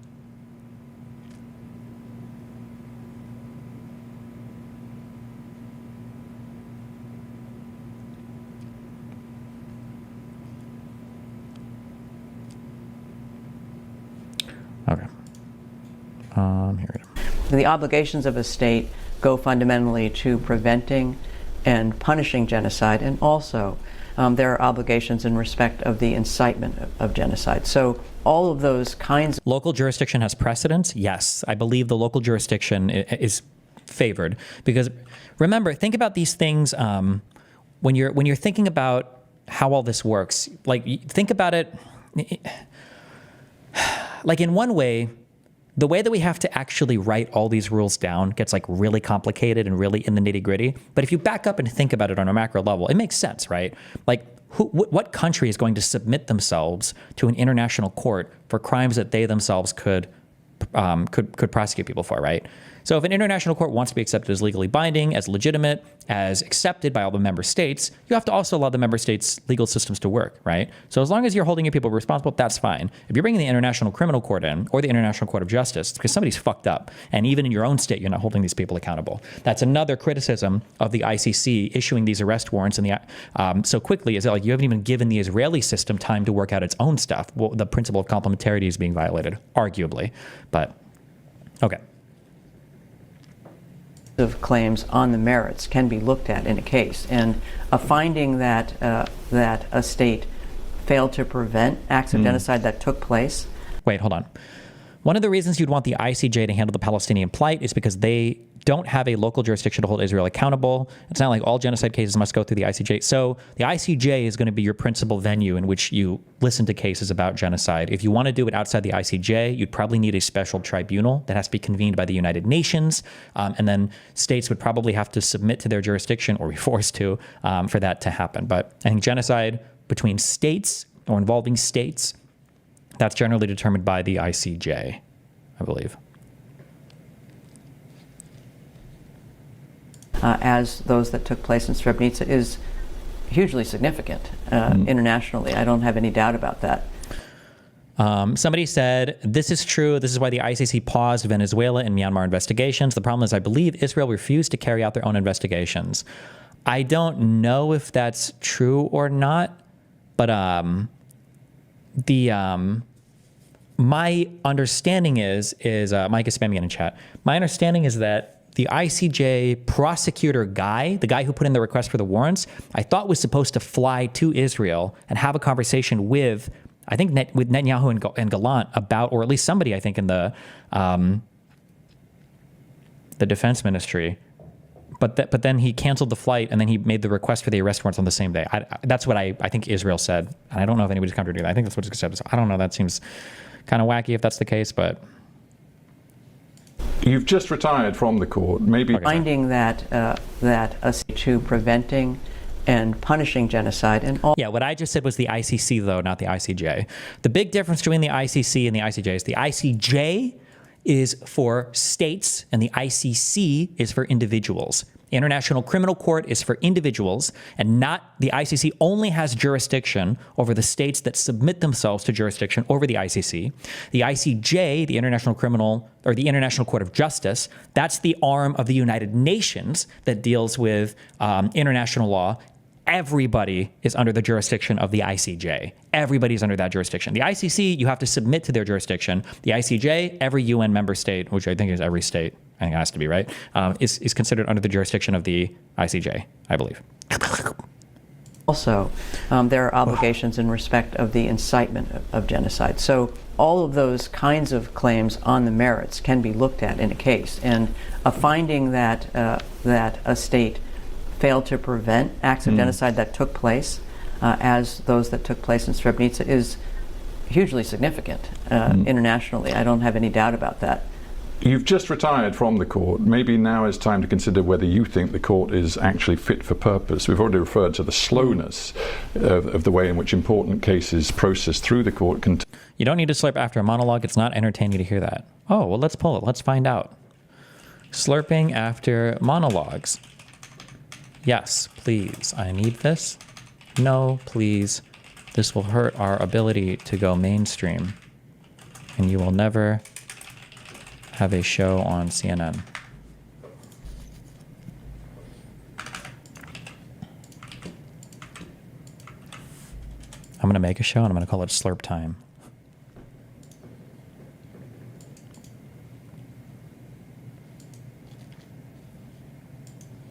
Oof. Sorry, hamster cock. Looks like you are,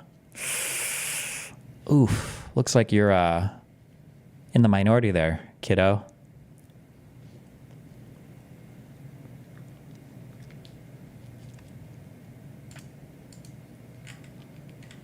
Unfortunate for you, little gup.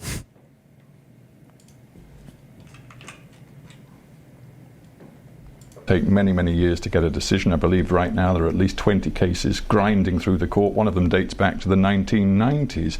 But there are other questions too about the diversity of the judges on the court. There are 12 men and 3 women at the moment. You've acknowledged that far too many of the judges come from the white developed world, not from the global south. Is it fit for purpose? I think it is. The members of the court are selected in a manner that is representative of the world. There are only 15 of us, so it won't be fully representative ever. But they're elected in simultaneous election by the General Assembly and the Security Council, and they're chosen in order to have diverse views. We disagree with each other privately, and then when we disagree, we do that in writing in separate opinions. And that's part of our job, to try to come to a solution. By the way, the slowness point, I think, could mislead your audience, because the court actually works quite quickly. But if it is deliberate at times, it's because we work in an incredibly collaborative manner. This court, group of 15 people, reviews each paragraph of every order, every judgment, jointly several times. Right, but you have said quite openly that the resources available to the court have stagnated, its workload has increased dramatically, and it's difficult to cope. But more than that, surely there's a bigger point. I'll end with this, that it was created, the ICJ, after World War II as an expression of hope and idealism, that human beings could collaborate, nations could collaborate to stop the worst elements of humanity coming to the fore, of course genocide being one example. On that basis, it's failed, hasn't it? And if we look around the world today, we see the rise of more and more This interviewer is so aggressive. nationalism, big states refusing to cooperate, more and more competition, rivalry and war in the world. The ICJ looks like a failed experiment. Well, it depends on what your definition was of the goals for the ICJ originally. It wasn't created as the solution to all the problems you mentioned. It's part of an infrastructure, a limited part, and it's a court. It can only do what a court is equipped to do.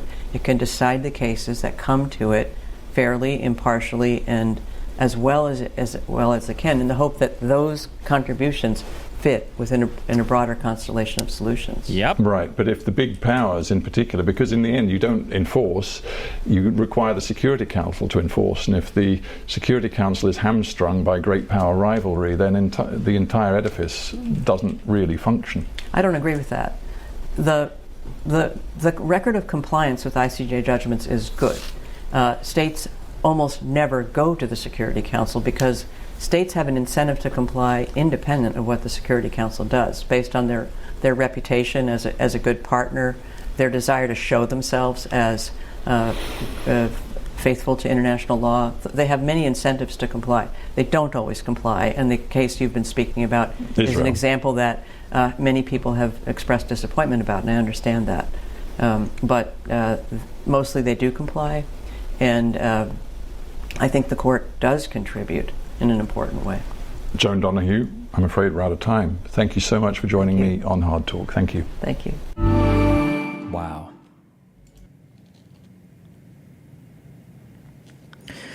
Just a rough feeling based on a few lectures/vids, but I'm skeptical of the ability of these orgs to be what people want them to be. The international arena seems different than an intranational one in some fundamental ways.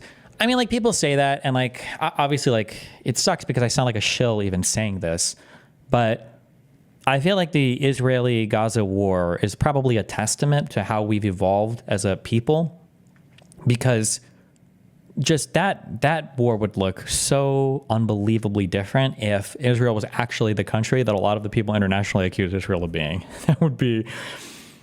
It would just be a way, way, way different. It would look a lot different. Yeah, I don't know. Have a summary. You win? You have a problem with that? You know what you should do? You should sanction me. Sanction me with your army. Oh! Wait a minute. You don't have an army. I guess that means you need to shut the fuck up. That's what I do if I don't have no army. I would fuck up. Shut the fuck up. That's right. Hopian. Now, you think I'm gonna take orders from an African? You might speak 16 languages, but you gonna need them when you in Times Square selling fake hats. I know Gucci when I see it, nigga. I'm rich. True. Also. I think this is right. What's more useful than creating a Democratic Rogan is just Democrats being more chill about shit. Everything else flows from there. Jackson Arnold. Do you think Democrats should work to fight back on social media and create its own Joe Rogan / Logan Paul-esque figures? The idea of the left creating its own Joe Rogan is, to me, a kind of category error. For a person to be counted as on the left, they would have to be much more consistently political and much more ideologically zealous than Rogan is. What makes Rogan's show a problem for Democrats is that he's not particularly political. And while the politics is, at this point, very hostile to Democrats, that's a relatively recent development, and it involves relatively little ideological content. If Rogan was constantly doing pods about school vouchers and the need to bomb Iran, and why we should privatize Social Security and ban abortion, and why the great thing about Trump is that he will advance those causes, I think he would lose audience quickly, and that it would mostly make his listeners more skeptical of Trump. But he's not going to do that. All of which is to say that I think the recently much discussed Rogan problem is just a specific example of the general tent shrinking problem. If you want more people to vote for Democrats, then yes, you need an aggressive media strategy, but part of that strategy has to be lowering the bar for what it takes to count as a good member of the coalition. Yeah, that's true.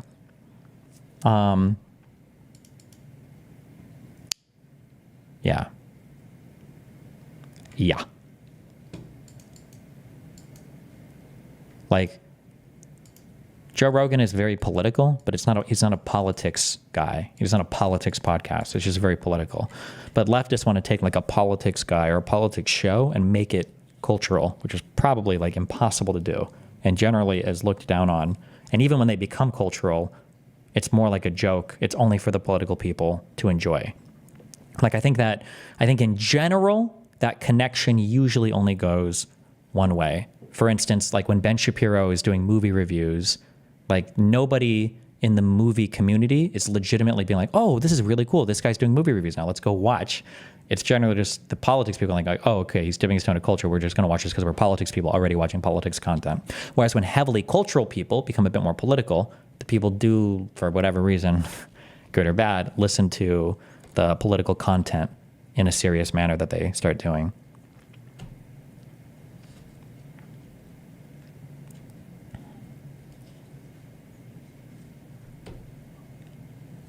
What are you, Destiny? I think I feel like I fit, although this year has been heavily political, but I think I fit the archetype more of like cultural person that does politics. But I think I also just have that demeanor more because I don't think I'm as like left coded and ultra politically coded because I can go on shows and like have fun and chill and, you know, be racist and sexist and all those good things that every white man should be.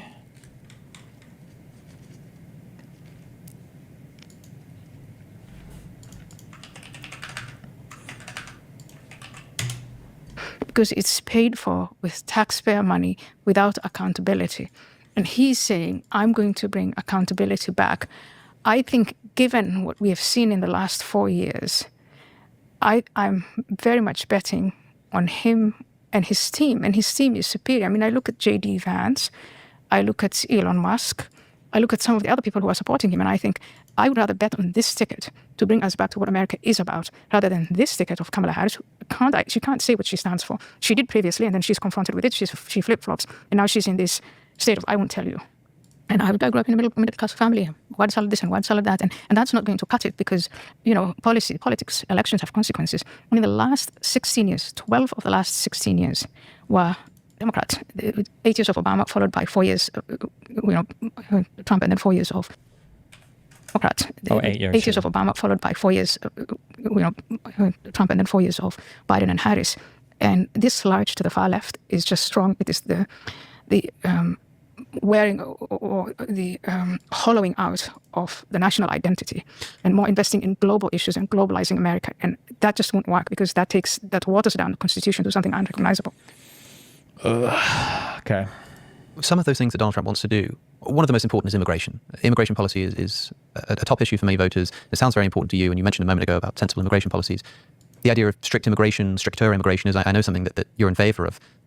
I'm interested in how you square that with the Christian message that you've come to believe in. When you read passages about Jesus being essentially universal in his love, non-picky, himself born in an unknown land, himself a foreigner, himself an outsider, somebody who teaches you that the Samaritan is your brother because he's the one that looked after you, not because he's part of your nation or your tribe. Wait.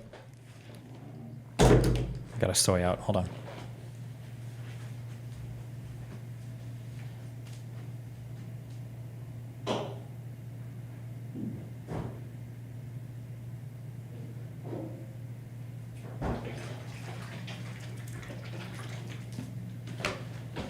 Ooh. Reading those stories, I find it very difficult to square the idea of Christian nationalism, the idea of being a Christian and yet believing that there should be a choice that's made about who we sort of give our resources to, who we allow into the country, who we don't. Now, I think it's very sensible to do that too, but maybe that's part of the reason why I'm not a Christian. But I wonder how you put those two together. Well, Jesus, what is her answer going to be? She converted to Christianity, so she's a new Christian. Fuck, what's the grifting answer to this? There are 10 commandments. You still have to follow the law. We shouldn't help illegal immigrants because they're not following the law. So you still have laws to follow. You have to respect. Maybe something like that. It's going to be something law and order based, maybe. I think one thing that Jesus Christ would oppose would be the commodification of the human being. And what we are now calling immigration is not immigration. It's deceiving poor people in poor countries into thinking that they're going to rich countries where they're welcome and they're going to have jobs and they're going to have shelter and healthcare. And okay, hold on. Just as a quick thing, okay? I am sympathetic towards Europeans when Americans talk about your countries, okay? We say a lot of retarded shit. I agree with you, okay? And I feel your pain because I have to listen to Americans say retarded shit about Europe, okay? However, please, God, don't ever talk about our immigration. We are totally different than you, okay? We're not on the same team, little bro. Whatever issues that you guys have relating to immigration are not even remotely close. It is a totally different scenario, okay? When you come to the United States, basically anybody can fucking grab a job instantly and get to work. We don't have like 12 years of fucking hooked on German phonics language requirements or 52 like the organizations you've got to register with or like all this shit, okay? Our immigrants come here and they come here to fucking work, okay? And you don't get fuck off or time off or family leave or medical absence or medical benefits or any of that bullshit. They come here and they work, okay? We put our immigrants to work. They do great shit here. Please, God, shut the fuck up. If you're from Europe, please never, ever, ever talk about immigration in the United States. You don't understand it. You don't know anything about it. You have no basis of comparison. Our immigrants are built different. They're not like yours, okay? Fuck you. In a video game. Rich countries where they're welcome and they're going to have jobs and they're going to have shelter and healthcare and they can send money back to. And that's not what happens. What happens is the people who are deceived to sell whatever they have and raise whatever little money that they can, give that money to smugglers, people smugglers, and that are then exploited and taken advantage of. There's a reason why almost 75% of the people who make it through these borders are male, because women and children, by the way, find themselves just... This is like the same. It's like the Ukrainian talking points. Like, listen, Ukrainians don't know what's good for them. They're getting killed by Russia. That's why we need peace. We need them to stop. It's the same thing. You're like, well, illegal immigrants that illegally immigrate to the United States, they're just retarded. I'm sorry, but they're fucking morons. They actually think that if they come here and work, they're going to have a better life than whatever, country they just escaped from. Nah, that's stupid, bro. Trust me. Every illegal immigrant that comes to the United States, they're retarded. They've been duped and deceived into thinking that they can actually work and build a better life here than the country that they came from. Like, it's just not true. Come on, get the fuck out of here, Chief. Get out of here. Exploited and taken advantage of. There's a reason why almost 75% of the people who make it through these borders are male, because women and children... What does she mean when she says kneel? They make it through the border and they kneel? Is that what she's saying? 5% of the people who make it through these borders are male. Oh, male. Okay. Because women and children, by the way, find themselves just in greater suffering than where they came from. You're scooping away the middle classes of these poorer countries, and their money is... Is it the middle classes that are illegally immigrating the most, or...? Going to smugglers, and then they are exploited. They're raped. They're used in prostitution syndicates. They come out cheated, and then they come to societies where they're left with no identity. They are told, you can't work here, you're not welcome here. Oh, God. Wait, is she talking about Europe? That's such a European thing to say. You come here and you have no identity. Excuse me. We're Americans, okay? Where's my Reagan? Where's my NATO propaganda?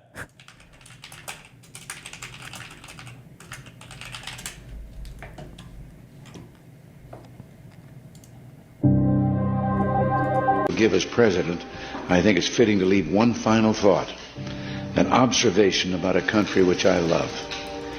It was stated best in a letter I received not long ago. A man wrote me and said, you can go to live in France, but you cannot become a Frenchman. You can go to live in Germany or Turkey or Japan, but you cannot become a German, a Turk, or Japanese. But anyone from any corner of the earth can come to live in America and become an American. Don't give me this.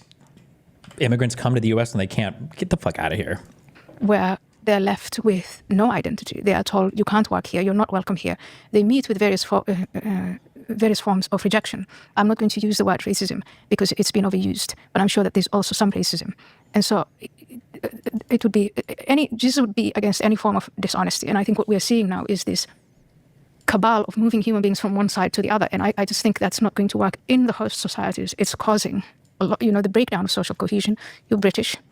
Look at really that you think Mexicans that are roofing in Texas or Venezuelans that are working in agriculture in California, these are the people that are causing the breakdown of social cohesion? You really think that's what's really serious? Really? Come on. Who believes this? Who even deals with people like this where this is happening? It does, even anecdotally, it doesn't really make sense, right? But this, I call it mindless migration, has done to Britain, but also France, the Netherlands, Germany. There's a great deal of turmoil caused in the host societies. And so I think that, to be very honest, we can have immigration systems that are a win-win, that work for the immigrant and that work for the host society. But it's not what we have now. What we have now is an abuse of the asylum system. There are large numbers of people who think that by coming to the West, they're going to have they'll have jobs and better incomes. These are people seeking to improve their economic well-being, but they're only using the asylum system. So I would say fast. But think about, wait. But they're not improving their economic well-being, right? Because you said that every illegal immigrant that came here was just getting scammed, and it's actually they're rejected. So that doesn't make sense. Why?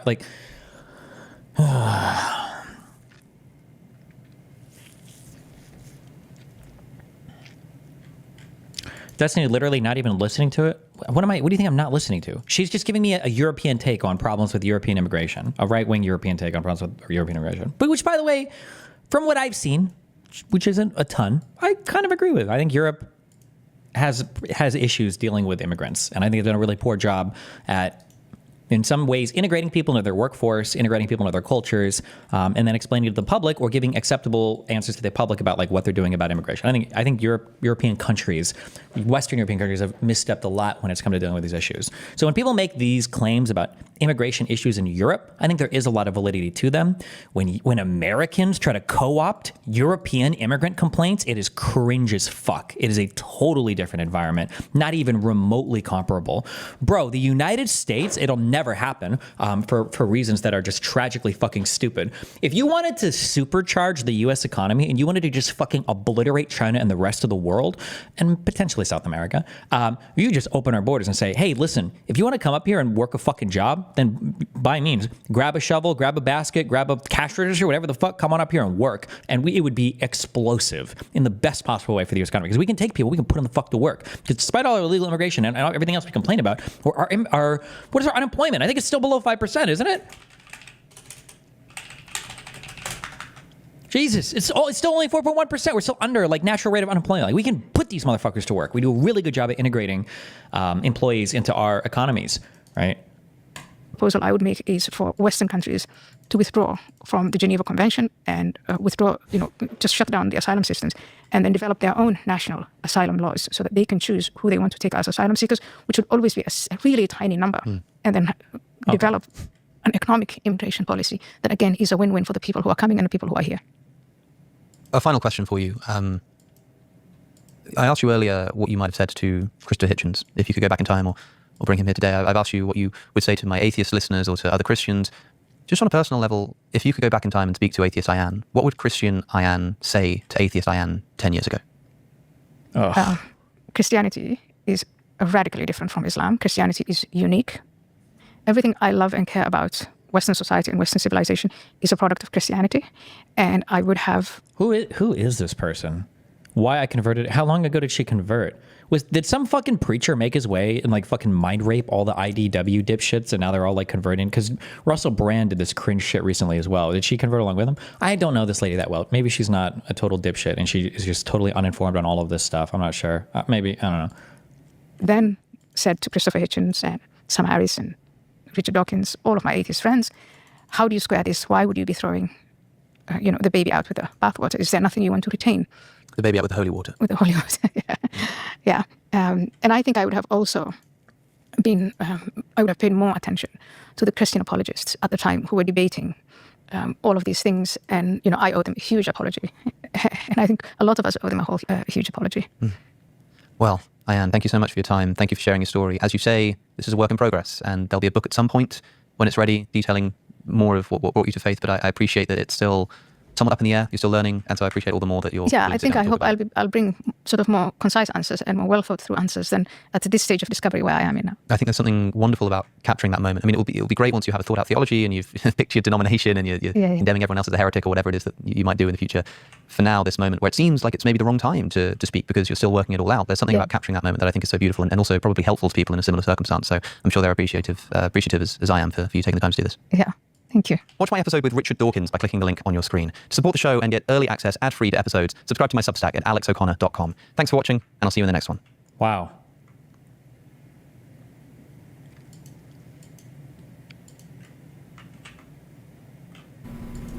Shut up!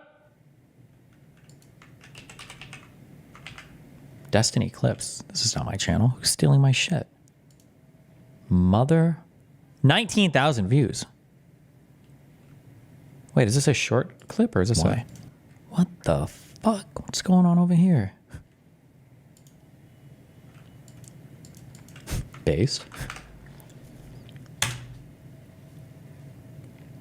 Kind of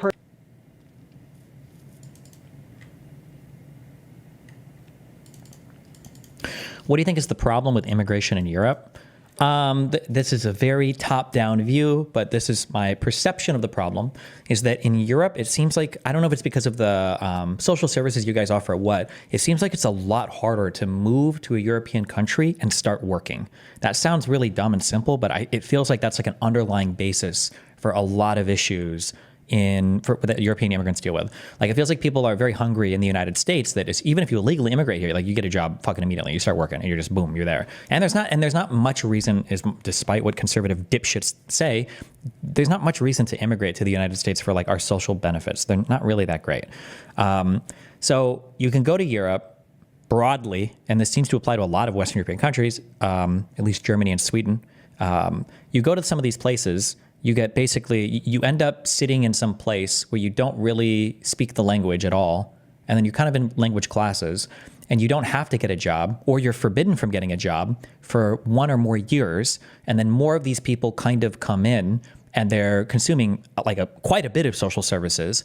And then they're not working and they're building up, and it just leads to a whole bunch of they don't assimilate culturally in ways whatsoever. So they end up feeling incredibly alienated from the host societies.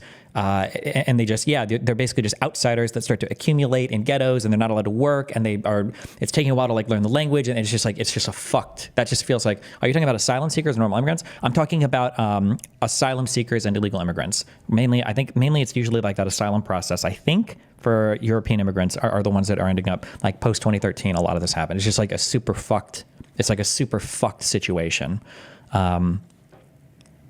is what, yeah. And then that's compounded by the fact that the response from Western European states, a lot of the left feels like they don't want to talk about the issue at all, or in some really bad cases, like in Sweden, I think, for instance, they stopped reporting the race of people committing crimes.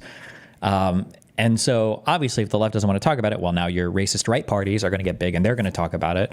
So I think like Swedish Democrats, I think might have been a right-leaning party, the AfD in Germany, Marie Le Pen and her goons in France. Like these people are going to be the ones talking about it. The left won't touch it or won't talk about it because it's not politically correct or whatever to do. And it's just like a whole shit show of stupid stuff, I think. Yeah, it just seems like not a great situation, I guess. Yeah. Oh, and another thing is, despite, again, what conservatives say, they lie about everything. They really, truly do. Conservatives are just liars. They're demons. The United States, we actually vet the fuck out of our immigrants. We vet people, our legal immigrants. We vet them very hard. Like, if you get to the United States, you've done a lot of shit. You've jumped through a lot of fucking hoops to get here. So, yeah, our immigrants are just built different. And if you come here and you're willing to work, like, you're an American. Like, it's funny if you think about it. Like, a lot of the ISIS recruitment stuff, if you watched a lot of those ISIS recruitment videos, I didn't see any. There might have been some. I don't think I saw any mentioning money. I don't think any of the ISIS recruitment videos like, come here and we'll pay you, and blah, blah, blah. It was all like purpose driven. It was badass. It was like, why the fuck would you want to sit in your worthless middle-class German job and your name is like, Allahu Muhammad or whatever? You're not going to be fucking German. These people are never going to accept you. But if you go to ISIS, you can fight for shit you believe in or your true original calling to Islam, fighting against like all these crazy imperialist colonizer, insane people. Like you've got like a community that like accepts you and you can thrive. Like there's just... that integration in Europe, it just seems harder, especially for people coming from like North Africa or the Middle East or Southeast Asia. It just seems a lot harder. Yeah, I don't know. In the United States, it feels like as long as you come here and you're willing to work, you integrate pretty well, despite what people say. Like if you think about our most alienated people right now in the United States, like what are we talking about? Are we talking about how alienated the Somalians are in Minnesota? Are we talking about how alienated the illegal immigrants are in in the southern parts of the United States? Are we talking about no, we're talking about young white men is who feels like the most alienated from society right now. Like that these are who our conversations are about, So, yeah, I don't know. I don't know why. I'm sure there's probably other issues that I'm just not.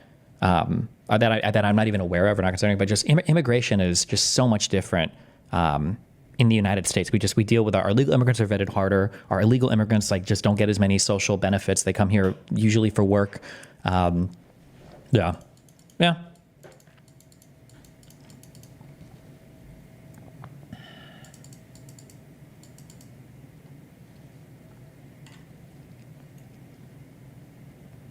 People want to know what kind of person they're voting for, but I think they also want to know what policies that person supports, what you would do, what you would vote for if you were elected. Let me just do a speed round with you, if I can. Do you support the Green New Deal? No. Do you support Medicare for all? No. Do you support DC statehood? Yes. Do you support Puerto Rican statehood? Yes. Do you support defunding the police? No. I hate that. I'm never going to talk about this just because it's a loser political topic and nobody would ever agree. DC and Puerto Rico, I've never in my life heard an argument for why these shouldn't be states. That is just it just seems like an obvious foregone. Like these should obviously be states. It's crazy. It's actually insane that these are not states of the USA. But I don't know. You know what? Actually, there might be one defeater. Maybe there's 15 different other places. It's like the moon, not the moon, I'm sorry. It's like Pluto. Like when we decided, Pluto is not a real planet. It's like, why not? Well, if Pluto is a planet, there's 20 other exoplanets we've discovered that would have to be planets. Maybe like Guam or there's 20 other territories that the U.S. has, or Bermuda. Is that a U.S. territory? I have no idea. We're like, well, these are to be states too. So I don't know. Who knows? The real answer is that we would never, ever, ever, ever, ever, ever, ever, Republicans would never want to give up that much power in the government to Puerto Rico and DC, because the Senate would probably be not happy.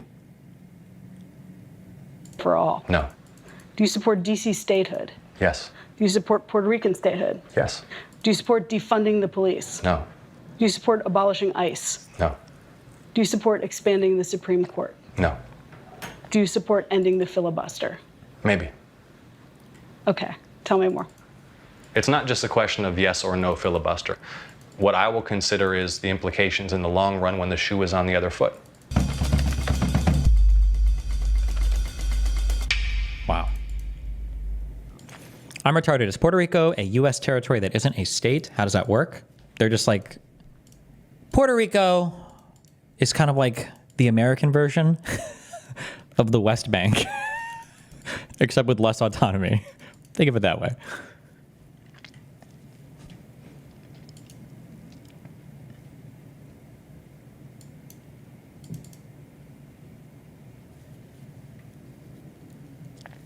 So what's the problem with the asylum system in the U.S.? The issue is that it's backed up. So you can come here, claim asylum, and they don't have time to go through your shit. So they give you a slip and they say, okay, well, make sure you come to court so we can evaluate your case in a couple of weeks. Or no, I'm sorry, in like several months. And you're like, oh, cool. So I get to hang out here until you've figured it out. And like, yep. And that's basically, and the process is just way too easy to abuse is the issue right now, I would say, from my understanding with the asylum process. That's why I always criticize.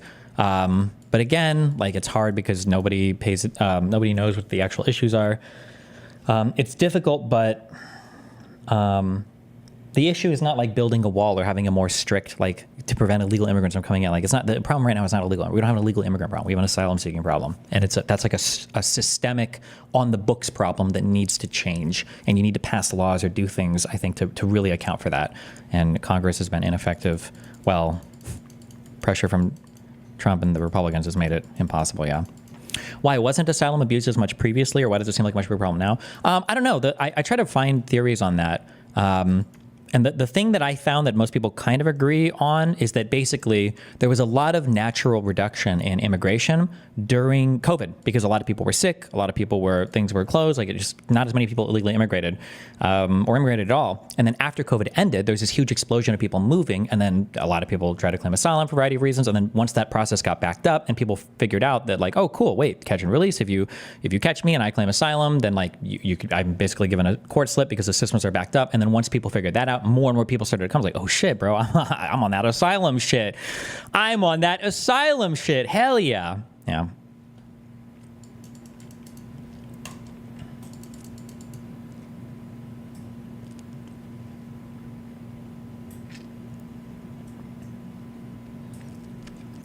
Puerto Rico should definitely be a state via binding referendum. DC is a bit weird because you don't want a state government that controls a lot of the services with the federal government. I'm sympathetic towards that argument for DC, but then, and I don't know, maybe this is just impossible. In that case, I think the surrounding areas, the DMV, those states, I think that they should annex or basically get territory from DC. Like DC should just have government infrastructure. DC should be like the capital, the Pentagon, all that, like places where you go to work, but there shouldn't be like suburbs and the whole city of like DC where like ordinary citizens just live. If it's just like a federal administrative region that's meant to do laws across the United States, you know, like I don't know why they would have any territory at all there for the federal capital. It just doesn't make any sense.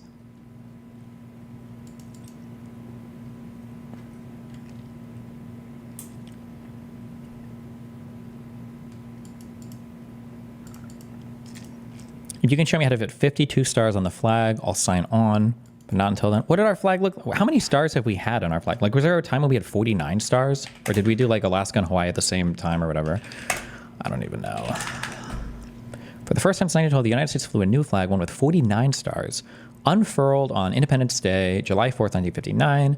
This flag signified the admission of Alaska as a state. The 49-star flag was only used for a year, and then the next year we had a 50-star flag.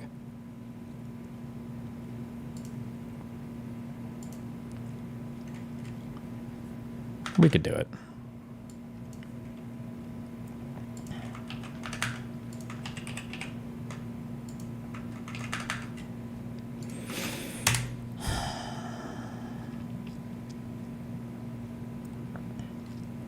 Some of the most successful people in the United States are from minority groups. America is the land of opportunity. Oh, this was linked earlier to prove my point. Okay, you're right in that it does prove the point that I was making, although I don't know if it proves the point that this guy's making. Obviously, the people that are coming from these places are already like incredibly successful. That's why they're immigrating to another place. So, but yeah, I mean, I agree. Our immigrants are, for a variety of reasons, almost just because of geographic reasons, our immigrants are different, right? It's a lot to get to the United States. You got to cross a whole ass fucking ocean. It's a big deal.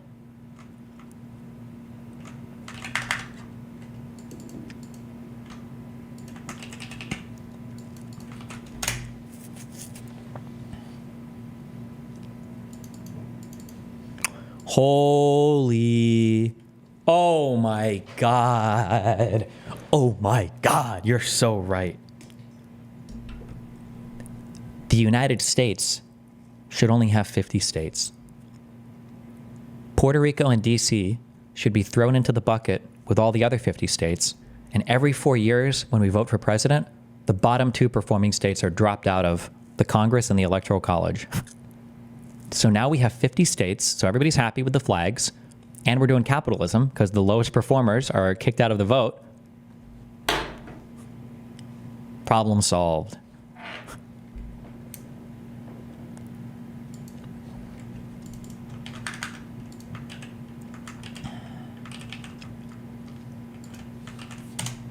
Hate watch time? Being divinely inspired. And you've never had a teenage existential crisis? You know this shit goes hard if you're stupid. I think this is like one step above like truly stupid guys. Okay? I think like this is a stupid guy who is at least on a journey to not be as stupid, but thinks instead of reading books, you watch this video and you your takeaway is that you're smarter for it. Based.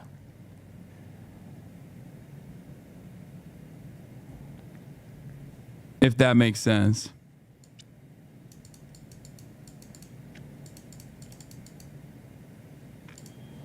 Okay.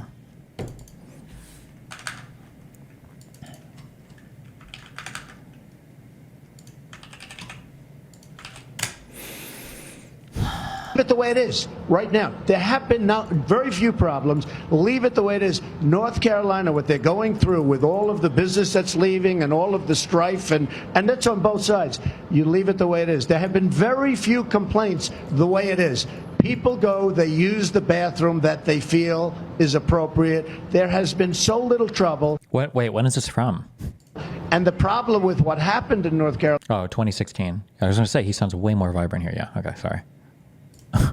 And the problem with what happened in North Carolina is the strife and the economic punishment that they're taking. So I would say that's probably people the best working way. in your organization? I don't know. No? I really don't know. I probably do. I really don't know. So if Caitlyn Jenner were to walk into Trump Tower and want to use the bathroom, you would be fine with her using any bathroom she chooses? That is correct. Okay. Leave it the way it is right now. There have been very few problems. Leave it the way it is. North Carolina, what they're going through with. How does politics rot the mind so much? Like, he's kind of right here, I think, for most of it, right? I think Trump's probably a bit more reasonable. I'm not going to say intelligent. Not going that far. But, like, more reasonable, right? And that, like, because honestly, like, who the fuck cares? Right? Whatever you look like, go into that fucking bathroom. Who gives a fuck? Nobody cares. Nobody really cares about. Nobody truly gives a fuck about this. Okay, there is no epidemic of trans people raping people in bathrooms. Nobody wants to see Blair White in the men's bathroom. Nobody wants to see Buck Angel in the women's bathroom. Like, just let them go in where the fuck they want. And then that, like, oh, if Caitlyn Jenner came in, would you let her go into any bathroom? Yeah, who cares? Who gives a fuck? Knock yourself out. If she goes into the women's bathroom, then no one will even notice. If she goes in the men's bathroom, they'll have a jerk. They're already standing there. They got their dicks out. They're ready to go. Right? Who the fuck cares? Leave it the way it is right now. There have been very few problems. Leave it the way it is. North Carolina, what they're going through with all of the business that's leaving and all of the strife, and that's on both sides. Why are gender-neutral bathrooms so unpopular in America? Because they're just seen as political. That's unironically, that's the answer. I think if an American went to fucking Stockholm and went to a fucking mall and saw like you open the door and you're in a huge room with stalls and there's like men and women coming out, and you're like, what the fuck? You'd like, your brain would explode. You'd be like, this is what they wokeified the bathrooms. Watch out, your daughter's gonna get raped in there. Holy shit! Like, it's so insanely stupid. It's so dumb, but whatever.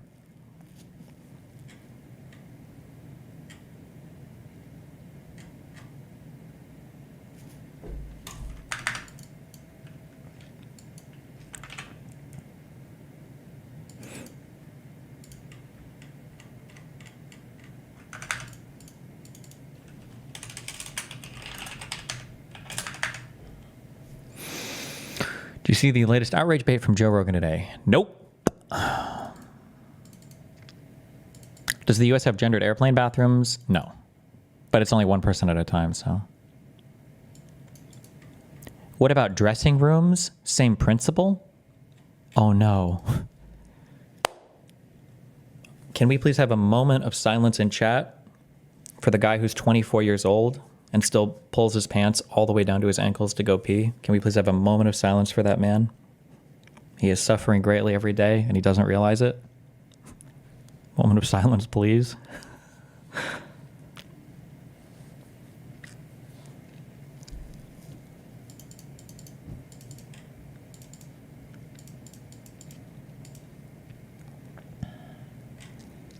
Why are you guys acting like that's weird? Because a dressing room and a bathroom, I think, are two different things. You're not. I think you'd have to make a significant effort to see naked people in the bathroom. In a locker room, it kind of just happens, depending on how shameless the 72-year-old wrinkly guy is who's walking around your particular locker room.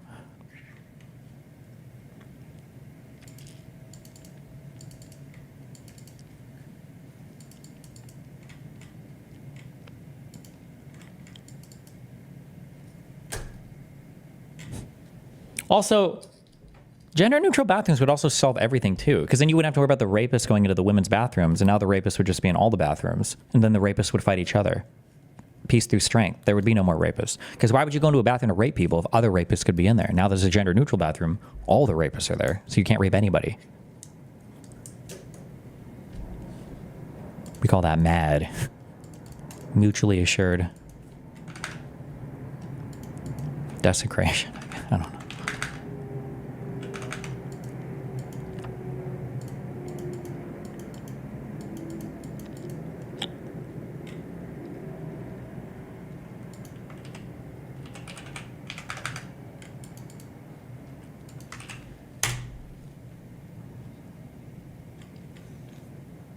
Car alarms have a 95 to 99% false alarm rate, have repeatedly shown a zero reduction in thefts. It's time to ban them.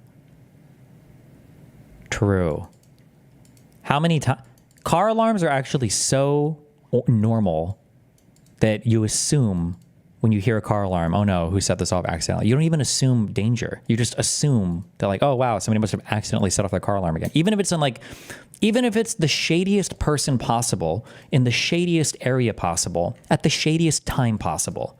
If I was walking through my parking garage and I saw some dude who had broken the window of a car and the car alarm was going off and he was like reaching in to open the door, my assumption would be, oh my God, I bet this poor dude's going to be late to work trying to get into his car. He must have left his keys in there and locked the door. That would be my assumption, because car alarms are just so fucking worthless and so terrible and such a nuisance. Fuck them, okay?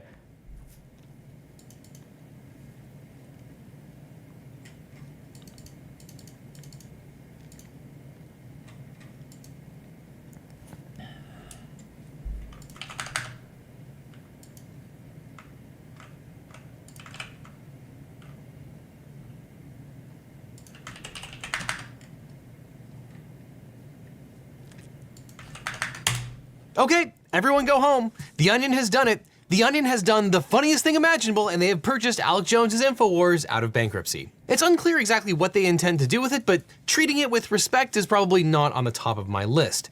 How in the world did the Onion pull this off? Did they conspire with these Sandy Hook plaintiffs, as Alex Jones is alleging? And will Alex Jones be able to steal it back? Spoiler, he's trying. Chaos lawyer Liz Dye breaks down the whole saga. Thanks, Devin. Alex Jones, the conspiracy shitposter who started the media company InfoWars. Have you ever had to break into your own house? Yeah, I did. I used to fight with exes. Sometimes they lock me out. That's when you got to know how to open windows from the outside. And by that, I mean, hope they leave them unlocked. And I think I had the cops call me one time when I was crawling into a window from the side of my house because a neighbor saw me. His hate speech is what? Bazed. Watching his empire be sold off to his enemies, and it could not happen to a nicer guy.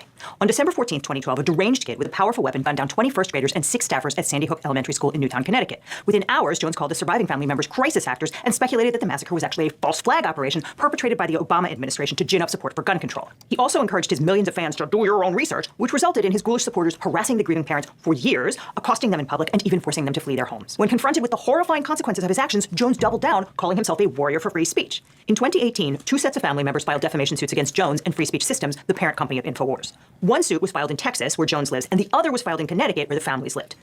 The screen on the window never fits back the same once you do that. Yeah, because I don't know why. Who has the fucking patent for this? On a house, you have a window.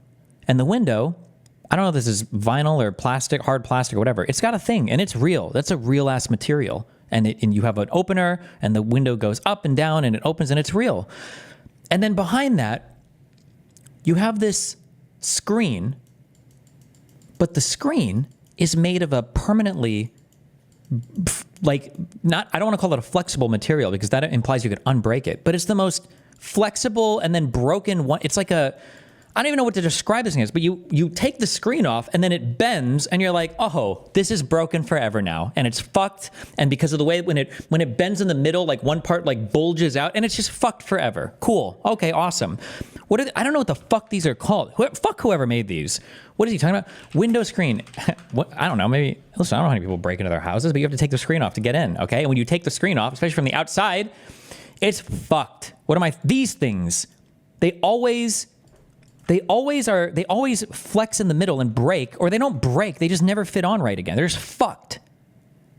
And the way that you normally have to take them out correctly is these little tabs that you like on the inside, you open them and then oh my God, these are annoying as fuck. Holy shit.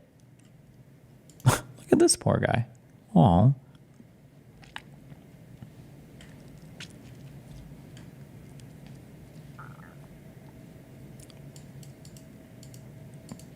My God. Okay, sorry. Jones spent years refusing to comply with his discovery obligations and generally making himself... What is that for? For bugs. So you can open your window and not have bugs flying in. ...filed in Connecticut, where the families lived.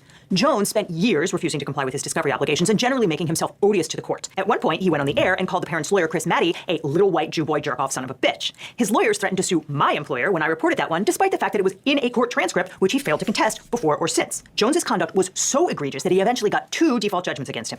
A default judgment is when the court says basically, you have behaved so badly that you have forfeited your right to contest this case. A default judgment is when the court says basically you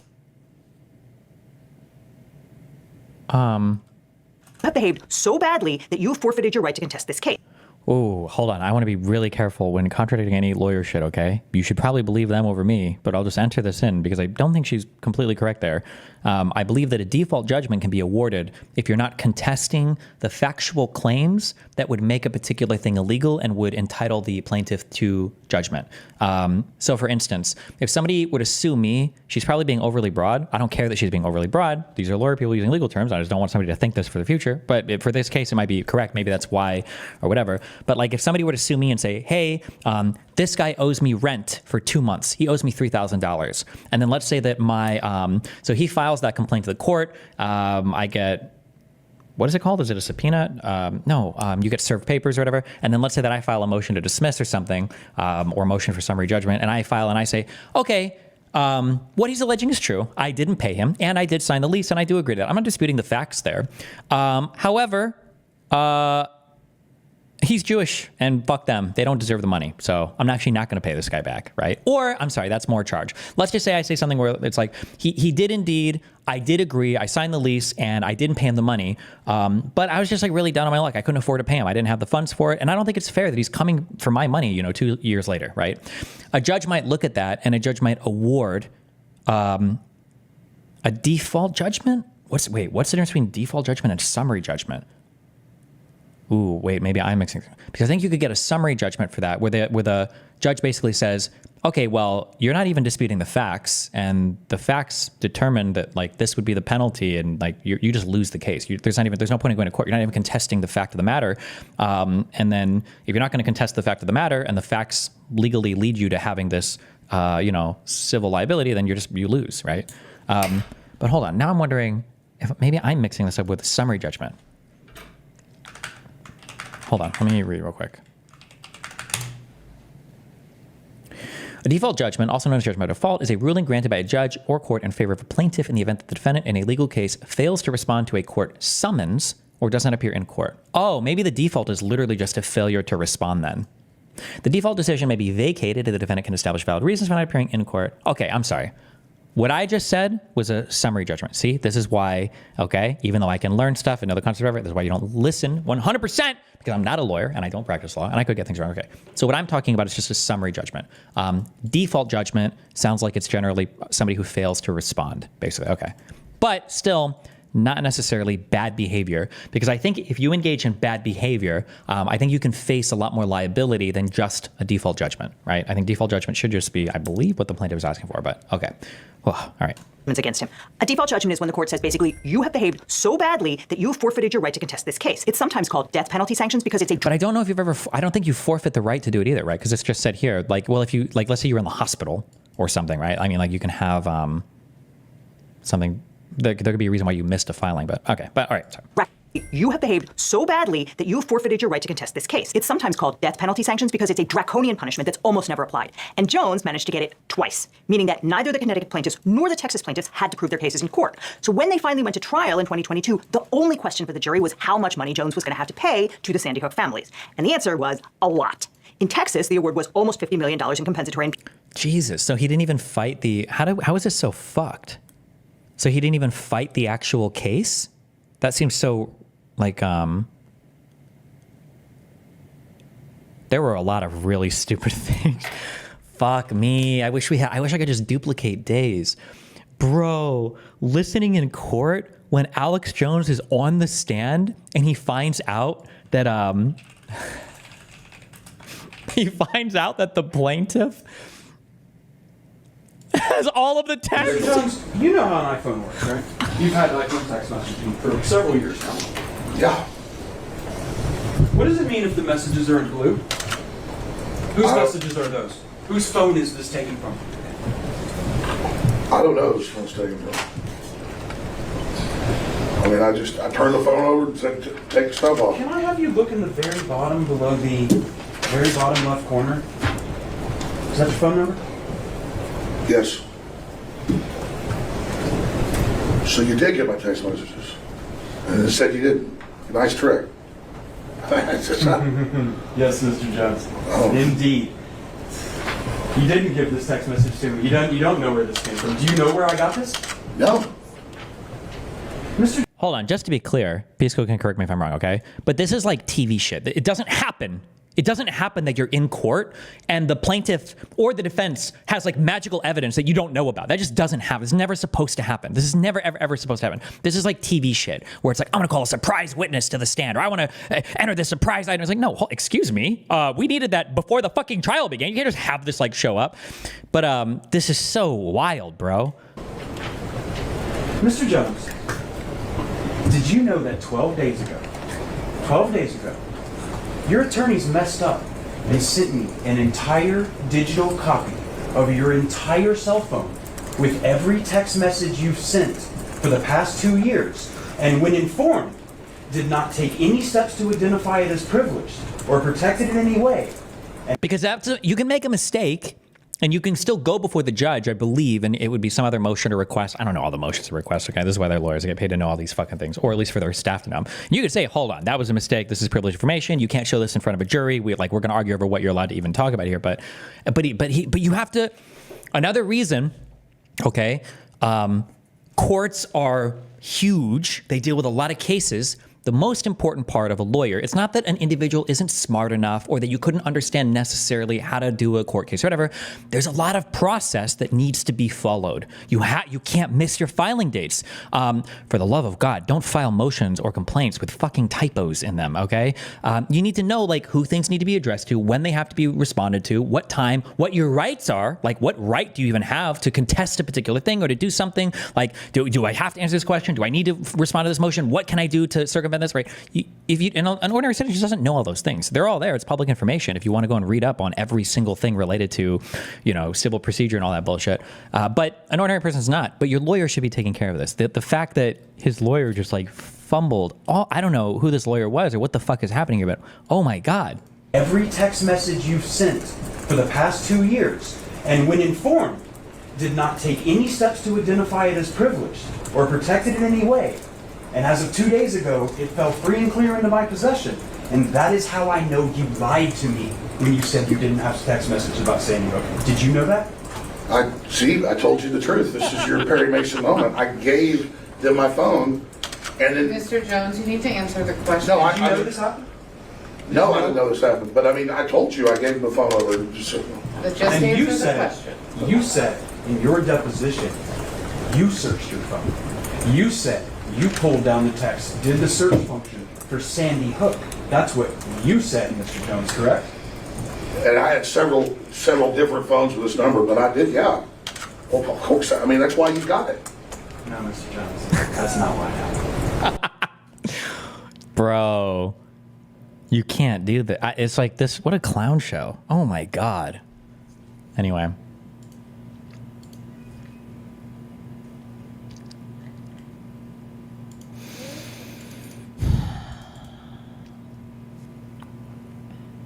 Sorry, back here. Punitive damages. And in Connecticut, it was more than $1.4 billion. Jones laughed on air as the jury read out its verdict. Ain't gonna be happening. Ain't no money. Then he moved to block the plaintiffs from collecting on the judgments, both by appealing the trial cases and by declaring bankruptcy. Now, we've done videos on the channel before about Jones's bankruptcy strategy, but long story short, Jones screwed around for a while in Chapter 11, which is the provision of bankruptcy for companies or individuals who plan... Remember, also as a reminder, okay, because a lot of people just say this stupid shit, and I don't know if you blame TV or books or imagination, but people will say things like, oh, well, actually, I don't have to pay anything because I put all my money in another company, or so now you can't get me, right? This doesn't work in the real world, okay? It's not that simple. If you thought of this as a 9-year-old, it probably wouldn't work in a court, okay? Or people are like, oh, actually, when I murdered that guy, that was when I was the CEO of my company that I made called Killers LLC, and don't know if you know this or not, but LLC stands for Limited Liability Corporation, so I actually can't be held criminally or civilly responsible for anything, right? And it's like, bro, they pierce corporate veils on C Corps. Like, no, that is totally not true. Or, oh, actually, I figured out a way to not pay taxes ever. I just live in one state and I say I live in another one. No, it doesn't work that way. Like, none of these things are that simple. If you try to play cute or do stupid shit like this, unless you have a very strong legal... Now, there are quote-unquote cute things that you can do, but you need a very, very, very compelling and strong legal foundation or reason to do so. It's not a matter of like you think you've discovered some cute little stupid loophole that saves you from or totally exonerates you from all responsibility or something, you know? Around for a while in Chapter 11, which is the provision of bankruptcy for companies or individuals who plan to come to terms with their creditors and reorganize as an ongoing business. Only you cannot discharge damages for willful torts in bankruptcy because it would be terrible public policy to allow someone to commit, say, an assault and then just declare bankruptcy to make a judgment for damages disappear. So, what's the point of declaring bankruptcy then? Can you not make another company after? Well, she just gave you a good one, right? Why would you be allowed to discharge like a civil penalty in bankruptcy? That wouldn't make sense then. Anybody that you like, that's a fine that you either owe somebody because you've done actual damage to them, or it's statutory damages because what you've done is so bad that you have to pay a fine for it, right? October of 2023, U.S. bankruptcy judge Christopher Lopez ruled that the vast majority of the jury awards were non-dischargeable because defamation is a willful tort, which meant that those monetary judgments were going to follow Jones around for the rest of his life. It also meant that there was no point in the bankruptcy for Jones other than delay, since he was never going to get rid of that debt. At that point, Jones converted his bankruptcy from a Chapter 11 reorganization to a Chapter 7 liquidation, since there was no reason to stick around paying his lawyers and having the court micromanage his spending. Under Chapter 7, you basically agree to let the court sell off everything you own and split the proceeds among your creditors. So so first of all, when somebody says tort law, I think basically just has to do with like civil litigation. Like it's not criminal, it's tort. There might be a more complicated guy, but I think like broadly speaking, you just assume that. And unless you're talking to some asshole lawyer who specializes in tort bullshit, they're not gonna, okay. So tort law is basically just, I think like civil stuff to do with like civil damages or civil wrongs or whatever. Bankruptcy. When you file bankruptcy, what you're doing is you're going to a court, you're going to a court of law and you're saying, hey, I fucked up a lot. And I fucked up so much that I am begging the court for protection because my creditors are outside, my creditors are outside and they're gonna like basically cut me into pieces and steal all my shit. I'm fucked. And so the court will say, okay, well, let's think, what type of bankruptcy do you want to file? My understanding is in the United States, the two most common ones for individuals or small companies are Chapter 7 and Chapter 11. And in Chapter 11 bankruptcy, you go, okay, I got in over my head. I fucked up a lot, but I think I can like pay it back or at least a portion. So like work with me to tell them that they can't come after me for this debt that I have. And then I'll make a payment to you and then you'll kind of like pay them. And so you go to court, all of your creditors are on one side, you, the debtor, on the other, and you're basically making a deal. It's like, listen, I'll pay you back like 40%, 50%, who owes what, and then maybe I'll even sell some of my assets to do it. But like for the most part, I want to be protected. Okay, I don't want you to fucking take all my shit. Okay. Generally, you're doing your best. It's kind of, you can imagine it to be like a legal form of like a payday loan, or a legal form of like a personal loan to consolidate all of your debt, where it's just the court is doing it for you, and then you're paying the court, and the other people can't come after you. However, another one, a more severe, somebody said individuals do chapter 7 or 13. Is it 13? I thought it was a chapter 11 is your splitting assets. Or I'm sorry, chapter 11 is you get to keep most of your shit, but you pay them off. I think it's chapter 11, I thought. Chapter 7 is you're saying, I have fucked up and my shit is fucked up. So here's what we're going to do. I would like to keep my house, and I would like to keep my car, and you can take everything else from me that's not essential for me to survive or do business, and you can sell it because fuck me, because I fucked up. But if you do that, then you have to tell these guys to fuck off. My debt is discharged. They can't come after me anymore. So in a chapter 7, all of your shit is taken except for, like, I think you get to keep one car in your house, and everything else is sold off. Your creditors are basically told to kick rocks. This is all that you can be paid, and then the court tells them you can't come after this debt anymore. It's considered, absolved or whatever. So chapter 11 is usually better in that you're trying to make things right. People won't look as disfavorably upon you. I don't know what the difference in your credit is. I imagine a chapter 11 is better than a 7, but I mean, it's all bankruptcy. And a chapter 7 is like you've super fucked up. It's omega fucked. Okay. Whew. All right. Pending. Under Chapter 7, you basically agree to let the court sell off everything you own and split the proceeds among your creditors. Jones owned 100% of FSS, and so on September 25th, Judge Lopez authorized the bankruptcy trustee to... Oh, sorry. I don't know if this is going to come up here, but your most common forms of scamming the court, my guess is going to be when it comes to bankruptcy, is... that cutesy idea, you're going to do it, but you're not actually going to tell anybody you're doing it because you're trying to actually hide your assets. So you might own a lot of a business, or you might try to hide or smuggle a lot of your money into another business and then not disclose that to the court.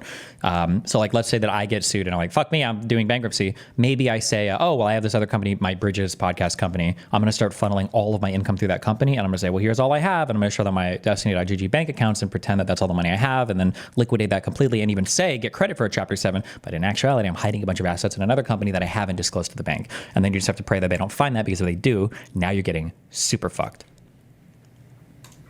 Put the company up for auction. When Alex Jones converted his bankruptcy to a Chapter 7, the court appointed a trustee named Christopher Murray. Murray is a highly experienced bankruptcy lawyer whose job here is to sell off Jones's assets and divide up the proceeds among his creditors. Murray hired the auction company Transon 360 to begin selling off FSS in November. Goblin troll Roger Stone made noise about buying it, and progressive media outlets The Barbed Wire and Media Matters also expressed interest in purchasing pieces of the company. There was also a suggestion on social media that reporter Ben Collins, who had just purchased the satirical website The Onion, had the opportunity to do the funniest thing ever. Murray planned for a 2-stage auction. In the first stage, Transon would sell FSS's intellectual property, which was divided into 2 major buckets. The first bucket contained the InfoWars media assets, such as the product rights, domain names, social media accounts, subscriber lists, etc. The second bucket contained the InfoWars store, including domain names, product trademarks, the e-commerce platform, and the customer and vendor lists. In the second stage, they planned to sell the company's physical assets, so the microphone, screens, desks, company vehicles, basically anything you can put your hands on. But the auction listing made clear that they were willing to sell the whole business as a turnkey operation, so the whole thing as a package deal, including the physical stuff, in which case Murray would cancel the second auction. The first auction closed on November 8th, and Alex Jones seemed pretty confident that the buyer would be someone who wanted to keep InfoWars going as a fire hose of hate, with him as the nozzle. CNN reported that there had been a 7-figure bid, and Jones said on his show that he was pretty sure that the good guys were going to buy it and let him keep running the place. But on November 14th, Murray, the trustee, notified the court that he designated the joint bid by Global Tetrahedron LLC, the parent company of The Onion, and the Connecticut families as the successful bid at the IP assets.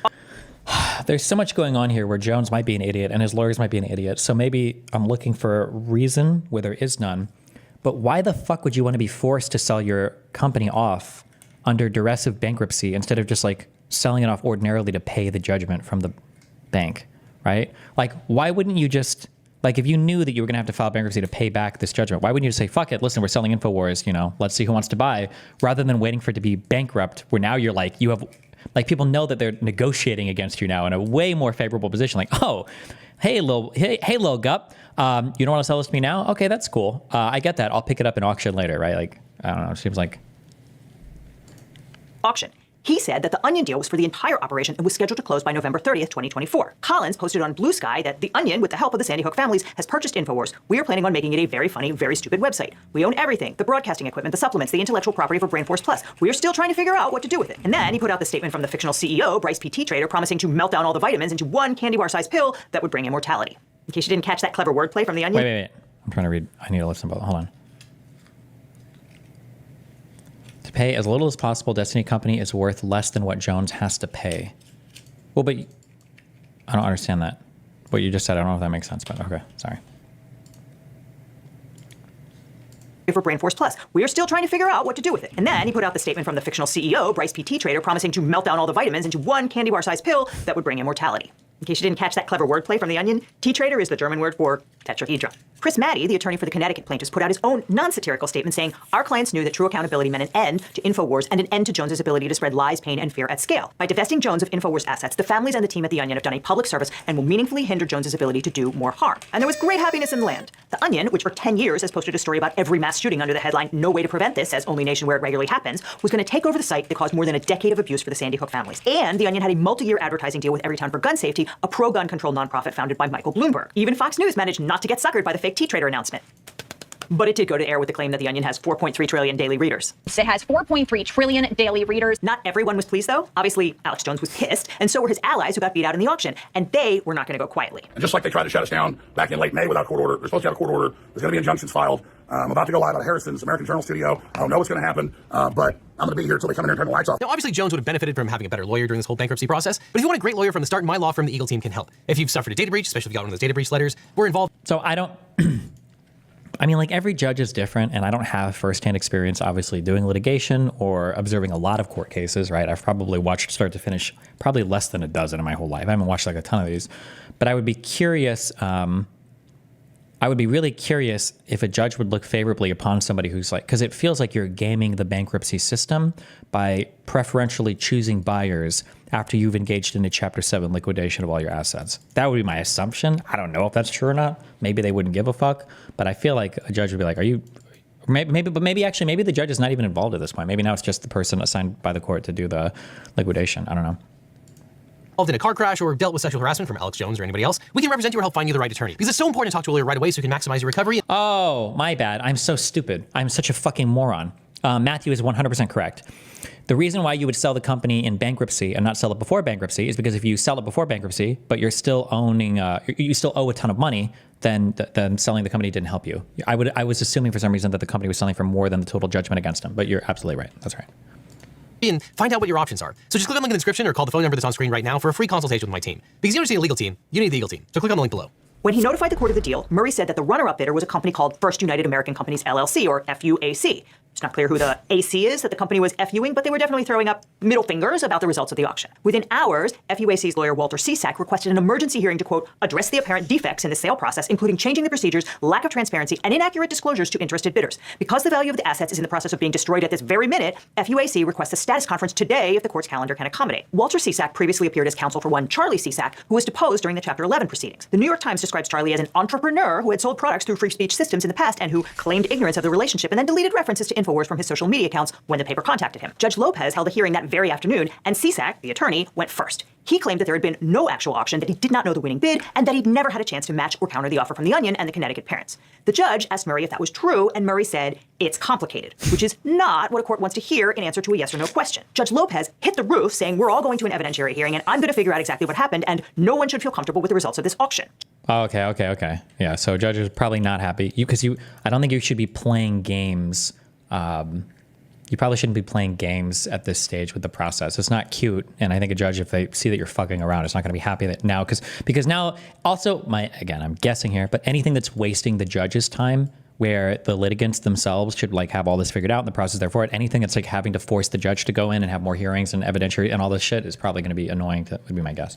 Jones then spent the entire weekend telling his followers that the judge had canceled the sale and promising that Elon Musk was about to ride to his rescue. He even said that Collins was going to wind up in a jail cell. None of that is true. Let's start with the Musk piece. Yes, the world's most thin-skinned billionaire could easily dig around the couch cushions and find $3 or $4 million to buy InfoWars, but there is absolutely no indication that that's what's going on here. The company formerly known as Twitter entered a limited appearance solely for the purpose of contesting any sale of the real Alex Jones account, which it says cannot be sold under its terms of service. That may or may not be correct as a matter of law. The court has yet to rule on it, but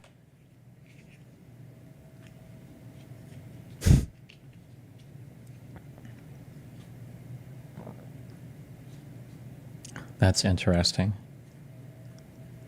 Which it says cannot be sold under its terms of service. That may or may not be correct as a matter of law. Oh, that's cute, actually. Oh, that's really interesting because it is against. And do you actually have a right to sell your account or to even sell access to your account. I don't know if you do. That would be an example, I think, of a cute thing I said earlier that maybe, I don't know what the answer to that is. That's what's going on here. The company formerly known as Twitter entered a limited appearance solely for the purpose of contesting any sale of the real Alex Jones account, which it says cannot be sold under its terms of service. That may or may not be correct as a matter of law. The court has yet to rule on it. But Jones himself characterized seizing his personal social media accounts as a violation of the 13th Amendment, which outlawed slavery. But he only said that when he was talking to his fans. His lawyers weren't going to say anything so offensively stupid in court. Liz, are you new here? Are you suggesting that Jones's lawyers can be shamed? Yeah, okay, fair. Anyway, the court's decision about the social media accounts has nothing to do with the sale of FSS. That is a total red herring. On Monday, FUAC filed a motion to disqualify the winning bid, alleging serious misconduct by Murray, the trustee. CSAC accused Murray and the auction company Transon of impermissible collusion with the Onion in an effort to rig the auction with the goal of achieving a specific result desired.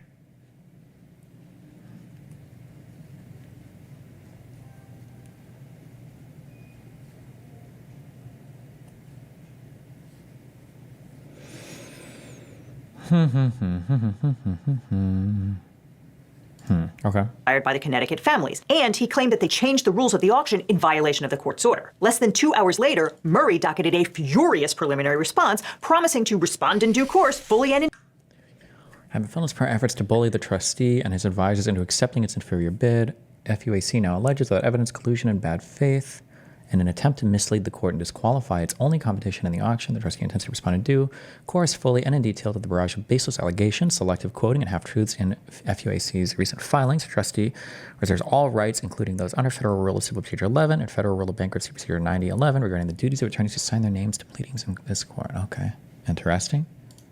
detail to the barrage of baseless allegations, selective quoting, and half-truths in FUAC's recent filings, and reserving all rights, including those under Federal Rule of Civil Procedure 11 and Federal Rule of Bankruptcy Procedure 9011, regarding the duties of attorneys who sign their names to pleadings in this court, which is law speak for, you lied to the judge, and I'm going to move for aggressive sanctions against you. Murray followed up with a detailed motion requesting that the court ratify the sale. That motion, and FUAC's filing as well, attached as exhibits all of the previously sealed bidding documents. So now, we know that the auction included the InfoWars archive, the social media accounts for various businesses, and 7,000 square feet of equipment. We know that the InfoWars store brought in $35 million in sales in 2023 and $22.4 million in the first 9 months of 2024. We know that the purchase agreement names War is Over LLC, an entity formed by the Onion, as the new owner of InfoWars. And we know that Alex Jones likes to hoard some very niche domain names. Jesus. Goblins? What the? So I never expected Trump charging into a goblin's nest to not get some goblin vomit and slop and blood on him. I just don't want to catch him in bed with a goblin. And thanks to these exhibits, we know a whole lot more about what went down here. I mean, we still don't know for sure who's behind FUAC, but we can now piece together what happened and why the lower bid was actually better for the creditors overall. But to explain that, we have to go back to the two Sandy Hook verdicts. Because remember, the first trial in Texas resulted in a $50 million verdict for Scarlett Lewis and Neil Heslin, whose 6-year-old son, Jesse Lewis, was murdered in his classroom. The second trial in Connecticut involved several sets of parents. And remember, that verdict was $1.4 billion. Jones has other creditors, but none with claims. Fuck. Somebody in chat just said, it's happening, Blue Sky is happening. And then I clicked the link. It's a link by Lisa Guerrero. I don't know what I'm pronouncing. Guerrero. So this is pretty cool. I think I'm the first national news correspondent to switch my Chiron social handle. I think that's the thing at the bottom of the news thing, or Chiron. Social handle from X to Blue Sky. But the thing is if I click this link to see her actual post, I'm blocked. Rip. Claims approaching that size. Is it Chiron? Okay. And $50 million is obviously a lot of money, but it's not $1.4 billion. And so if you sell off Jones's assets and divide them up, second trial in Connecticut involved several sets of parents. And remember, that verdict was $1.4 billion. Jones has other creditors, but none with claims approaching that size. And $50 million is obviously a lot of money, but it's not $1.4 billion. And so if you sell off Jones's assets and divide them up pro rata among his creditors, the Connecticut plaintiffs are going to take 97 cents out of every dollar, which feels pretty fundamentally unfair. So the Onion's lawyers and the lawyers for the two sets of Sandy Hook plaintiffs put their heads together and they crafted a bid that would adjust the incentives so that the Texas plaintiffs would get more if the Onion was the winning bidder than if Jones's buddies tried to buy it. It's a little mathy, but stick with me here. At the end of the vetting process, there were only two qualified bidders, the Onion and FUAC. The Onion's opening bid was for $1 million. They bid $999,000 for the intellectual property and $1,000 for the store because they're a satire website and they're not interested in selling beet tincture and male enhancement vitamins. They didn't bid on the domain names at all. FUAC's opening bid was for $1.2 million, and they bid on every item in the inventory. And with two bidders, you're probably not going to hold a live auction with everybody putting up their paddles and, trying to outbid each other. So instead, after consulting with Transon, Murray went back to the two bidders and said, "Give me your best and final offer. How high are you guys willing to go?" Now, CSAC, the lawyer for FUAC, argued that changing the rules violated the court's order. And in court, Judge Lopez was clearly surprised since he was anticipating this and not this. But Judge Lopez's order very clearly allowed Murray broad latitude to modify or even cancel the auction. It said the trustee is authorized, with the assistance of Transon 360 and his other advisors, to market, solicit bids, and conduct auctions if necessary for the IP assets. It said and the remaining assets in accordance with this order to sell the assets free and clear of liens, claims, charges, encumbrances, and interests pursuant to 11 U.S.C. Section 363B and F, with all valid and perfected liens attaching to the proceeds of the sales to the same extent and priority as such liens encumbered by the assets on the date of the sales, subject to the trustee's avoidance powers and any other claims and causes of action the debtor's estate or FSS may have against the lien holder. Is this going to be civil stuff, or is this section 363B and F? Wait, 363B and F. What is this? The trustee, after notice in a hearing, may use, sell, or lease other than an ordinary course of business property that is accepted in the debtor connection offering. Okay, this doesn't have anything to do with like holding a different auction or something, right? Okay. To market, solicit bids, and conduct auctions, if necessary, for the IP assets and the remaining assets. Okay, so it seems like, in my very layman's reading of this, the trustee was given fairly broad discretion to do an auction or not do an auction, to solicit bids in some ways. Now, maybe there's like an ordinary meaning or ordinary practice or like a norm involving this that I'm not aware of, but... Auction is subject to rescheduling or cancellation by the trustee in his reasonable discretion. It said Murray could modify any procedures of the IP. Only sealed bids for the assets fulfilling all the preceding bid requirements. The trustee's reasonable may be deemed qualified bids, and only those parties submitting qualified bids at the trustee's reasonable discretion may be deemed qualified bidders, provided, however, that the trustee's right to modify the foregoing bid requirements, to modify any deadlines in paragraph 4 of this order, to modify any procedures at the IP assets auction, if any, and to terminate discussions with any potential bidder at any time are fully preserved to the extent not materially inconsistent with this order. Okay. In his reasonable discretion. It said Murray could modify any procedures of the IP assets auction, if any, and or terminate discussions with any potential bidders at any time. So Murray had broad discretion to change the rules at any time and without permission from the court. And crucially, Murray and Transon walked FUAC and The Onion through the revised bidding process, and neither bidder objected to that procedure at the time. When asked for its best and final offer, FUAC upped its bid to $3.5 million, and The Onion, through Global Tetrahedron, upped its bid to $1.75 million. But The Onion's bid had what they called a distributable proceeds waiver, meant to ensure that the Texas plaintiffs would get $100,000 more under The Onion bid than under any competitor's offer. It went like this. Jesus. However much the auction brought in, the trustee and the auctioneer and the lawyers were all going to get paid first, and their cut was going to be about $650,000. That amount was always coming off the top, and whatever was left would go 97% to the Connecticut plaintiffs and 3% to everyone else. So if the FUAC offer of $3.5 million was accepted, the total revenue would be $2.85 million after that $650,000 administrative fee. And the Connecticut plaintiffs would get functionally all of that, because 97 cents out of every dollar recovered was coming to them. The Texas plaintiffs, along with every other creditor, would share just $85,500, which would not even make a dent in their legal fees. So the Connecticut plaintiffs said, we will forego as much of our share as necessary to get the Texas plaintiffs to a place where they are $100,000 better off than the next highest bidder. And to make that math even more fair, they said, let's call the Texas plaintiffs' percentage 25% as opposed to 3%, which was pretty generous. So here's a table explaining the math. If the bid from FUAC was $2 million, the Texas parents would be entitled to 25% of that, which is $500,000. And the Connecticut parents would then gross them up to $600,000 from their share.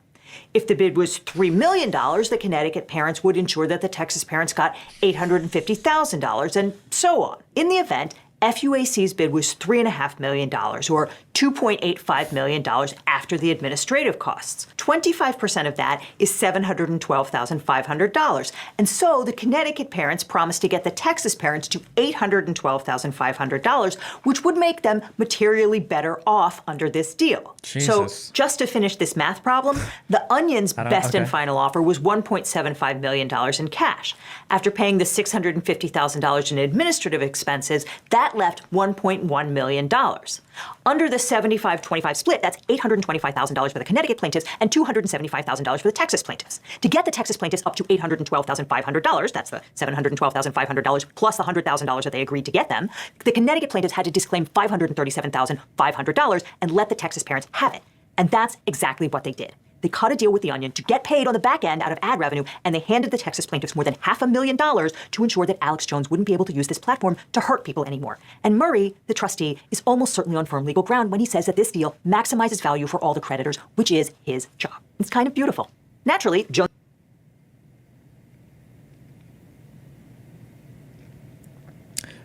That sounds like bullshit. So I guess what I'm most curious about is do the here's what I don't understand. Did the other side have an opportunity to outbid? I don't get it. I'll try to explain this, but I don't know if I have the most firm understanding. But like, this is basically what it sounds like. Happened.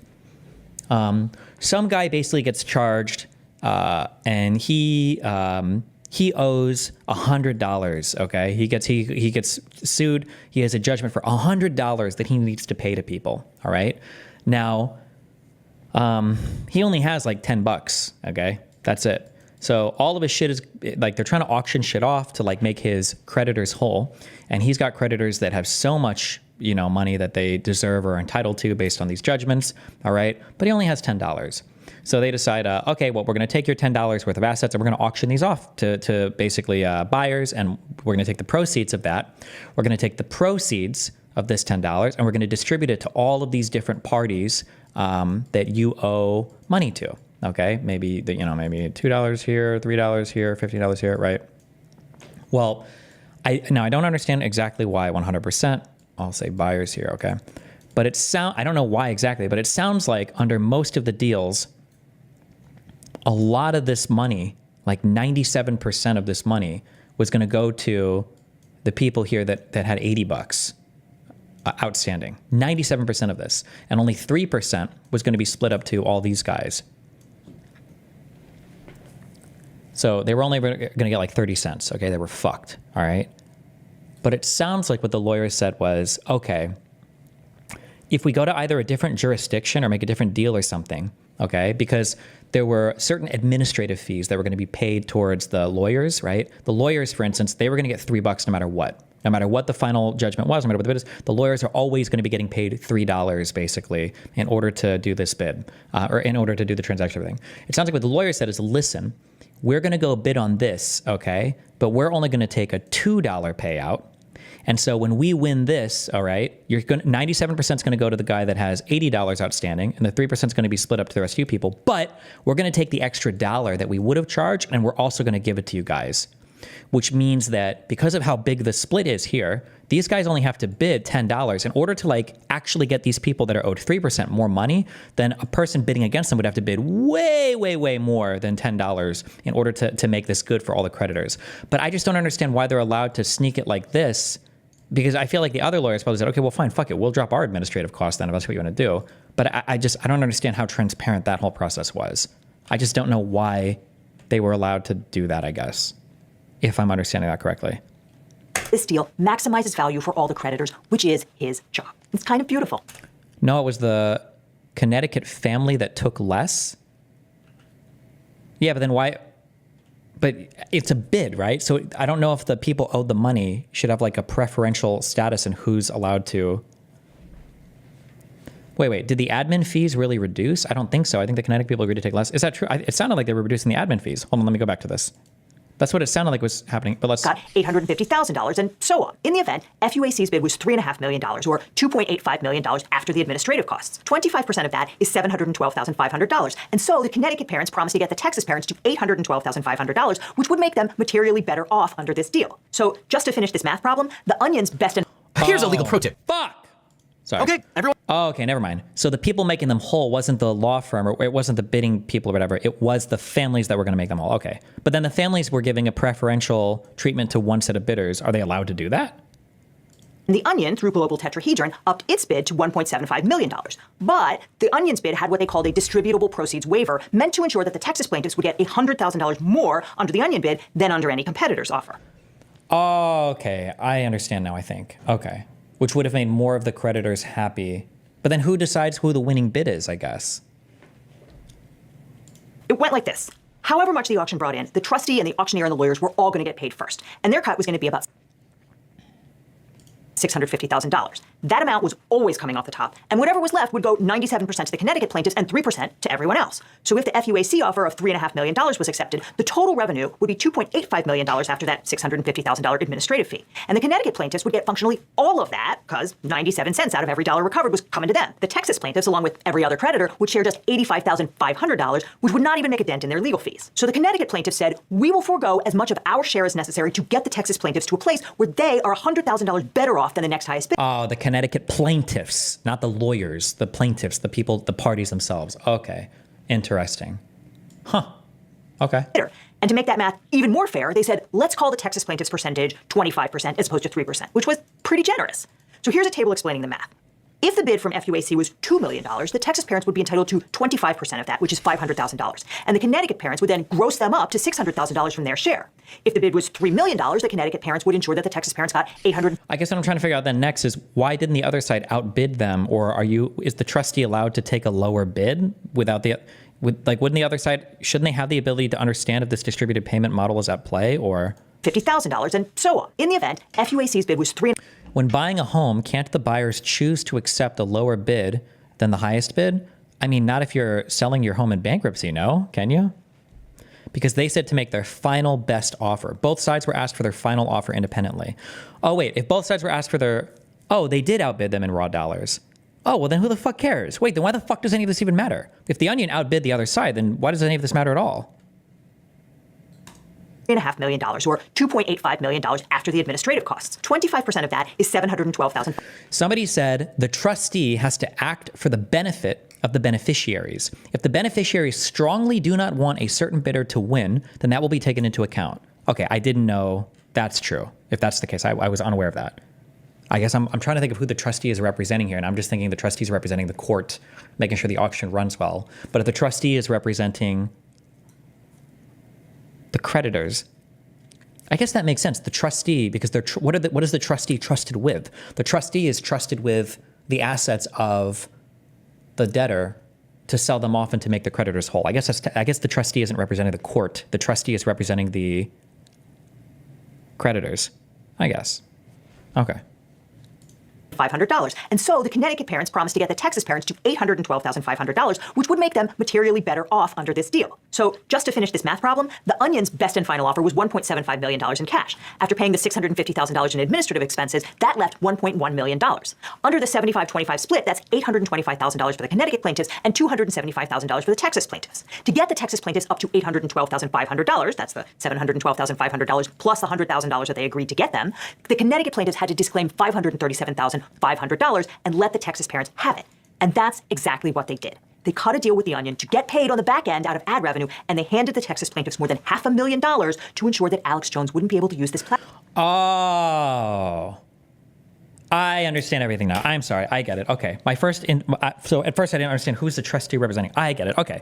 So both sides were asked to put in their final offer. And the trustee is just if we could combine all of the creditors into one person, into one brain, and make them like a human being, right? That's what the trustee is. So the trustee's saying, okay, well, let's see what. Actually, you know what? I shouldn't say that. Actually, that's not true. The trustee represents a multitude of different people. Okay, there are two bids on the table. Okay, now really the creditors are just trying to get paid as well as they can, right? Because the creditors are owed money, right? So there's two bids on the table. One is for $5 million and one is for $4 million. So now they're looking at, okay, well, 5 million and 4 million. The families represent the largest creditors. They're the ones that are owed the most, okay? So technically, they're incentivized to take the $5 million bid over the $4 million bid. However, the families are looking at that $5 million bid coming from basically Alex Jones's friends, and they're like, this doesn't feel very good that we're about to let this guy escape bankruptcy by just buying back his company at a massively discounted rate and then being allowed to run it. Like this doesn't feel good. And so the families are looking at all of the other creditors and they're going, okay, check this out. We're auctioning off the business and we've got a $5 million offer and then we have a $4 million offer.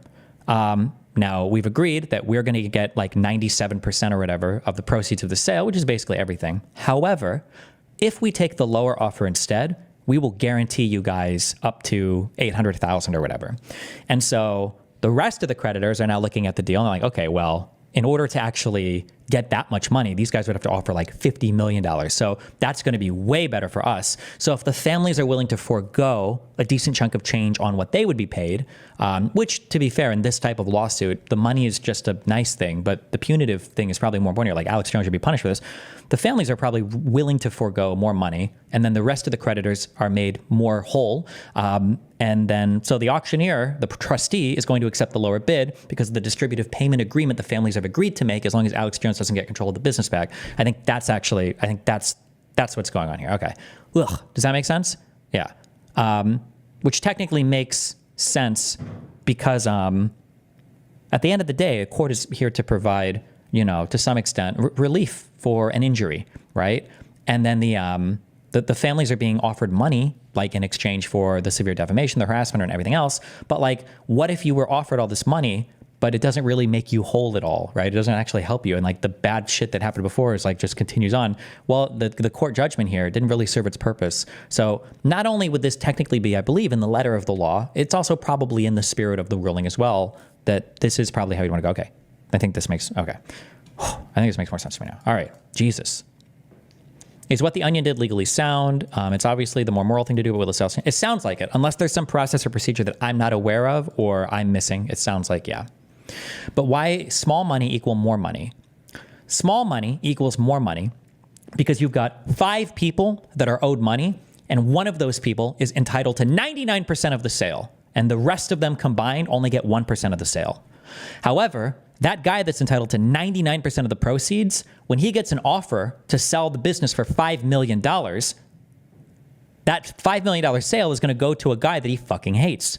Then somebody else comes in and they say, we'll sell it, or we'll buy it for $4 million. And the guy that's entitled to 99% of the money looks at the guy offering $4 million. And then he looks to the other 4 people who are entitled to 1%. And he says, listen up, guys. If we sell to the guy that's offering less, I'll fucking give you guys 20% of what's owed to me. Well, every other creditor is like, okay, that's way more money for us.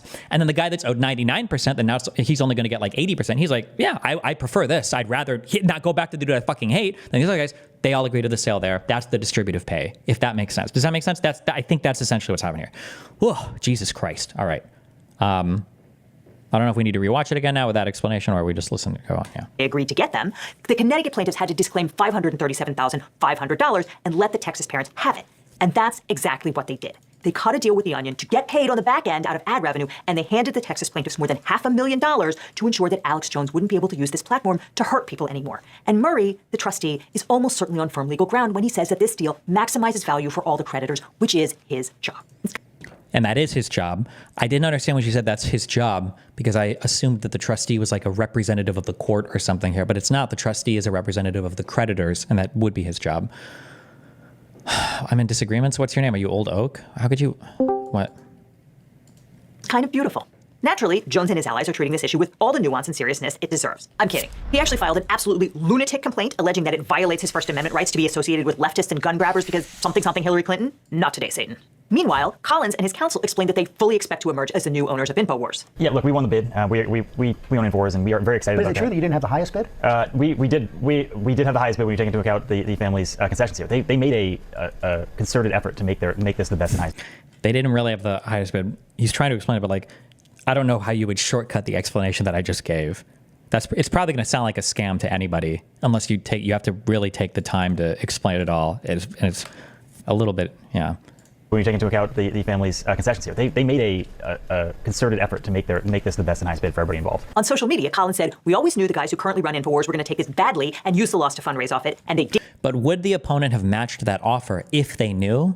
So the thing is it sounds like what the offer, the trustee asked for a final offer from both parties. So both of them were basically challenged to give, like, what's the highest that you would pay, essentially. And they were both tasked with giving a final offer. So that there was no bid matching or anything. It was just, On social media, Colin said, "We always knew the guys who currently run InfoWars were going to take this badly and use the loss to fundraise off it, and they did not disappoint. We expected all of this, obviously. Buying the site was always going to be fun later on, but annoying right away. The fun part is still to come." Oh, I think it's pretty fun already.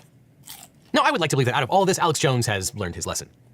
Unfortunately, as Liz just pointed out, he has learned nothing and instead filed suit against the Sandy Hook plaintiffs. So this isn't really the end of the litigation so much as perhaps the beginning of the end of the litigation. But the Onion's pending acquisition of InfoWars has everyone talking. Calling damages fake money is like calling debate fake money. What? I think people just have a fundamental misunderstanding. I don't know what you're talking about. There are different types of damages that a court can award somebody. I believe what we're talking, like when you're talking about, is this called punitive damages? No. I'm not even using this correctly. Fuck, I don't know the names. But there's like, you can have like actual damages that are suffered. Like, for instance, I lost out on a whole bunch of business. And you can also award damages for things that are not as material. That aren't, you're not like when I award damages for like a wrongful death suit or something, I'm not paying you because like, I accidentally neglected responsibility and killed your child. Well, here's $500,000 because that's about how much they would have made you in allowances or in like taking the trash out or in mowing people's yards, right? The money that you're paying is making them whole as well as it can for something else. But it's just because that's the only type of relief that a court can provide, like generally, right? Yeah. Ugh. Compensatory damages, is that what they're called? Compensatory damages.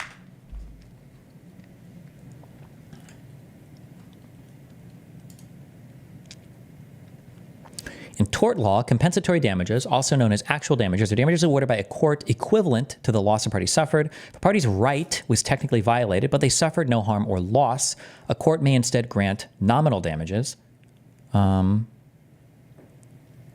The amount awarded is based on the proven harm, loss, or injury suffered by the plaintiff. The award does not include punitive damages, which may be awarded when the defendant's actions are especially reckless or malicious.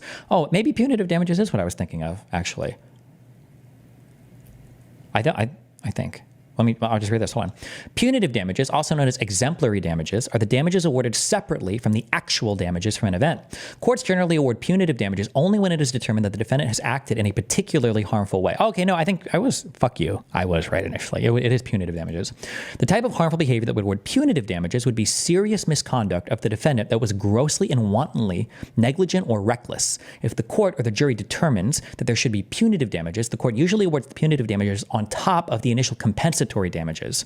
So let's say, for instance, I engage in IP violation, right? Let's say that I steal your video and I steal your content. But let's say that I steal your content and then I use it to make like terrorist training videos, right? There might be like actual damages that you can sue for, where it's like, okay, well, when people saw that my wait, I'm gonna think of an example, and there might be legal reasons why it wouldn't work.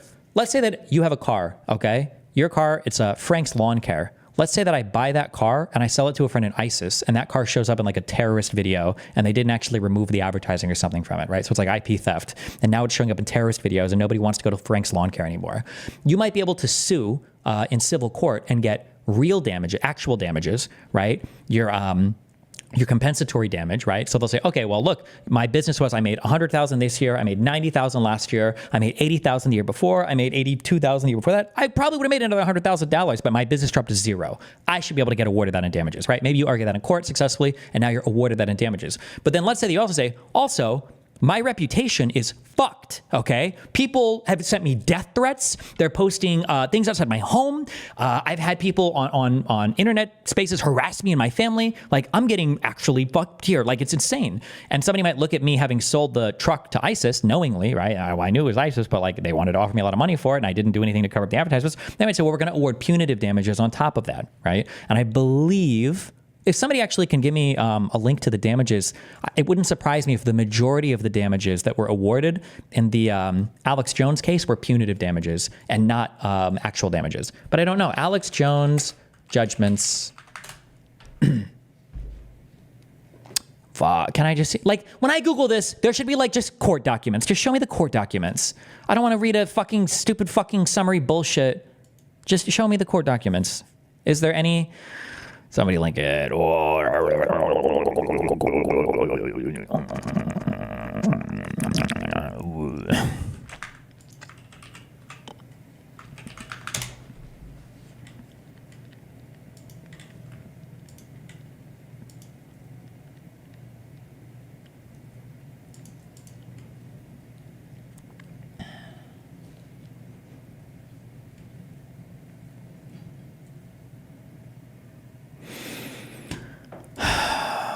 It's going to be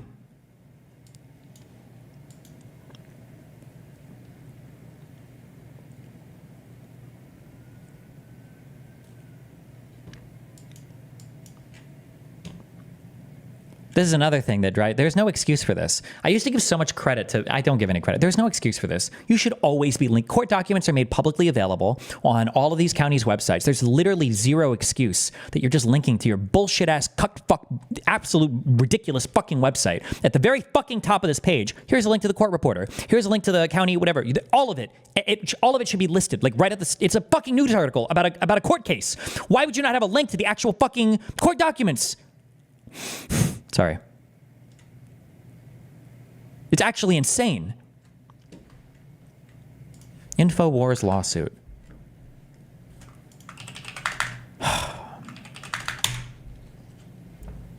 Because you don't get ad revenue from court documents, but you do. No, bullshit. You can get ad revenue from court documents. Welcome to 2001. Just embed the PDF. Just embed the PDF on your website. And then boom, there you go. Like, look. Boom, there it is. Wow, and you're getting all your ad revenue. You can still do this. There are ways to do this. It's just, this is bullshit. There's no, oh, God. Okay. Okay, documents. Which one was the,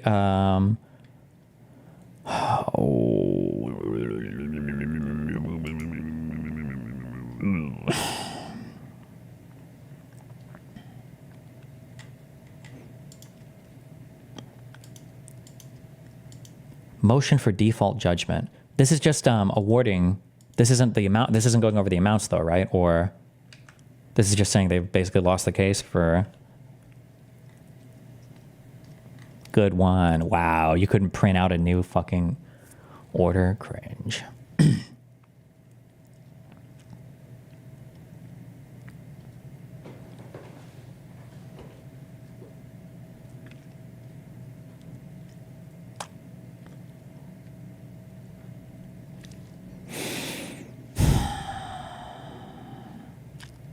The amount is determined in sentencing? Yeah, but I'm sure there's like a sentencing document somewhere, right? Doesn't the judge literally read from his sentencing document?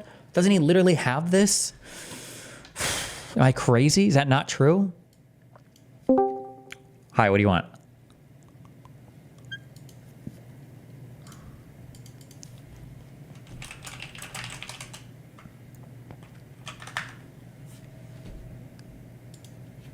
Old Oak, you're in.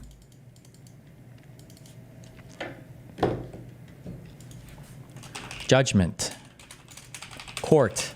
Documents. Alex Jones. Suit.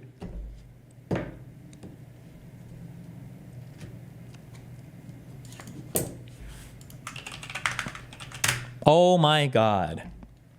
Memorandum decision on Texas plaintiff's motion for summary judgment. Memorandum decision? I don't know what that means. Does that mean it will include the sentencing things? Oh, it's 18 pages, so maybe.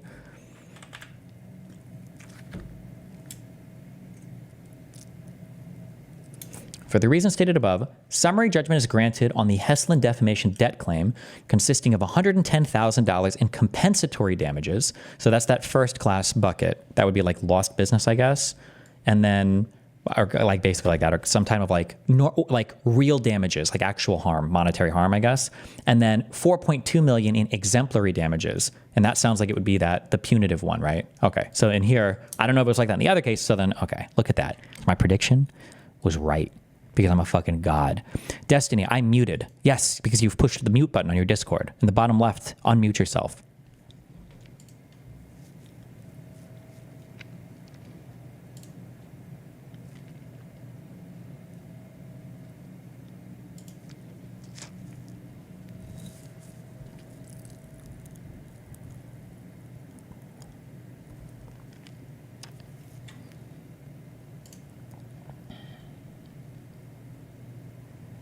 He's server muted? He's not. Right click.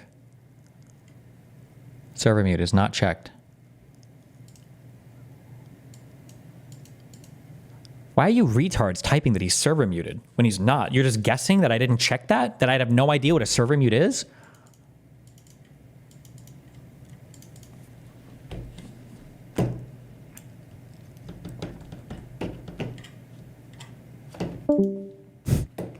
Good one.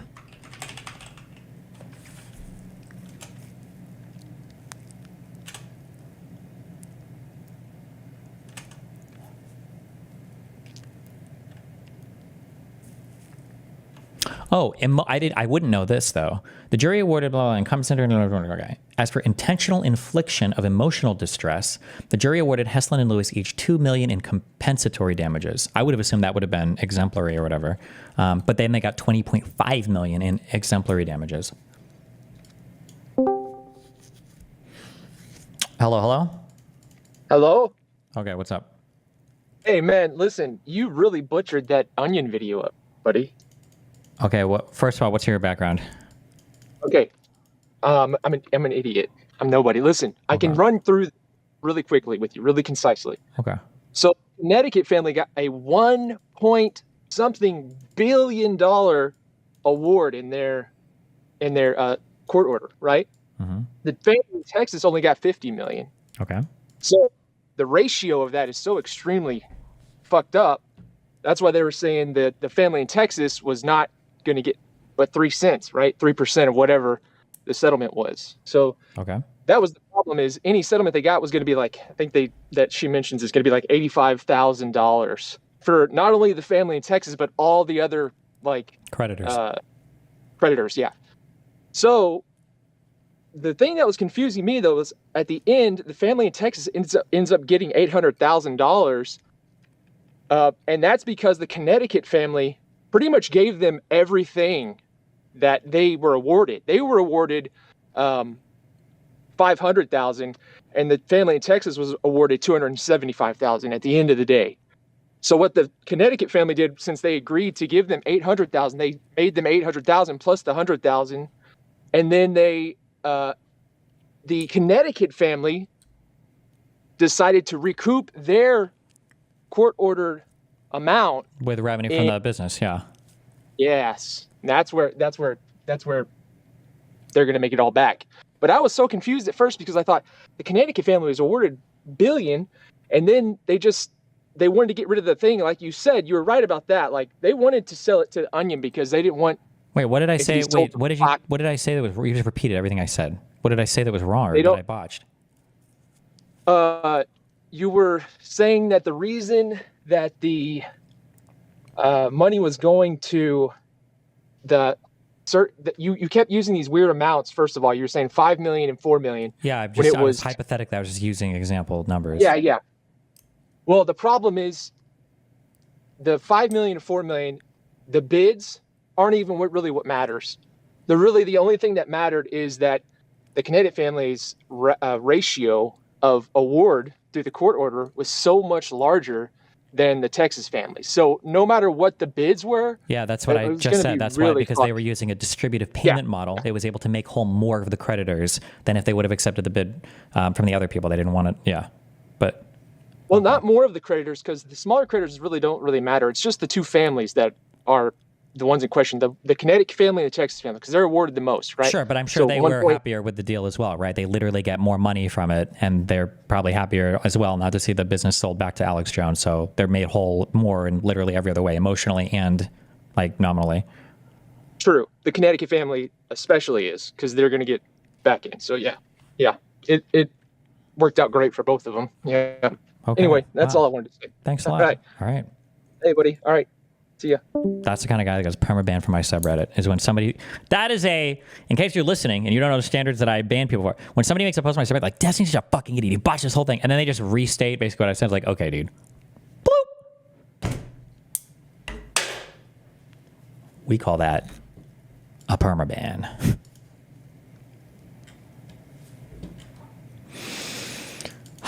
Okay, Jesus fucking Christ. Okay, 2 minutes left on this video.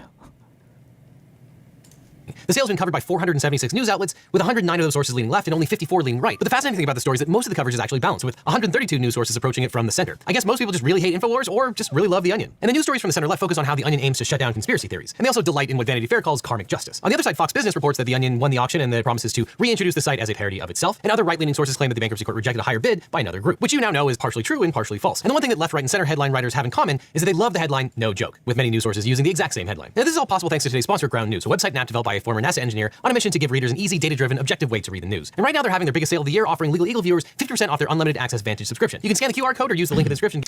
Why not ban him here? I thought you wanted universal rules. Some rules are universal, but there are a few that are platform specific. Honestly, I actually don't mind what he did happening on voice with me because I can correct it immediately. The thing that bothers it more is when it's posted on my subreddit. I don't like it when I wake up and there's like one post with like 7,000 comments, and the post is like, wow, Destiny was so stupid today. I can't believe he said that it'd be great if we tortured and murdered every Mexican in the United States. And then like the top comment is like, I'm seriously reconsidering everything I thought about Destiny now that I know that he believes this. And then everyone is like, yeah, this is just crazy. It's insane. And everyone's like, I never even fucking said this. That's usually when I get irritated and I ban it, because then it's like now for 10 hours, and everybody's like posting, it's like, oh my God. And there's like one comment that's like 400 comments down. I was like, wait, do you have a link of him saying this? Because yeah, that's the trigger thing. Okay. But if you're saying a voice, we can hash it out immediately. All right. And get a discount for a limited time, because Ground News gathers related articles from around the world and across the political spectrum, so you can see the bias and compare coverage. Every story comes with a quick visual breakdown of the political bias, factuality, and ownership of the source's reporting, all backed by ratings from 3 independent news monitoring organizations. Ground News helps you check the coverage details and political leanings of news sources reporting on Alex Jones, and you can see how accurate the sources are and who owns them. I also enjoy their My News bias tool, which tracks your reading habits over time. You can see which news outlets you read the most, the reliability and ownership of these outlets, and even topics and issues that you tend to click on. But Ground News is my favorite way to get the news, and as a legal eaglet for Black Friday, you can save 50% off the Ground News Vantage subscription by clicking on the link on screen or down below. This subscription gives you unlimited access to every feature, including the Bias Insight tool and Blind Spot feed, and by subscribing, you'll support an independent news platform working to make the media landscape more transparent. So click on the link below and get 50% off. And after that, click on this link over here for more Legal Eagle, or I'll see you in court. Wow. Wow. Here's a legal pro tip. Stop. Wait, what's the pro tip? Hold on. If you admit to opposing counsel that he's having a Perry Mason moment while cross-examining you, This is your Perry Mason moment. well, you're probably screwed. Okay, based.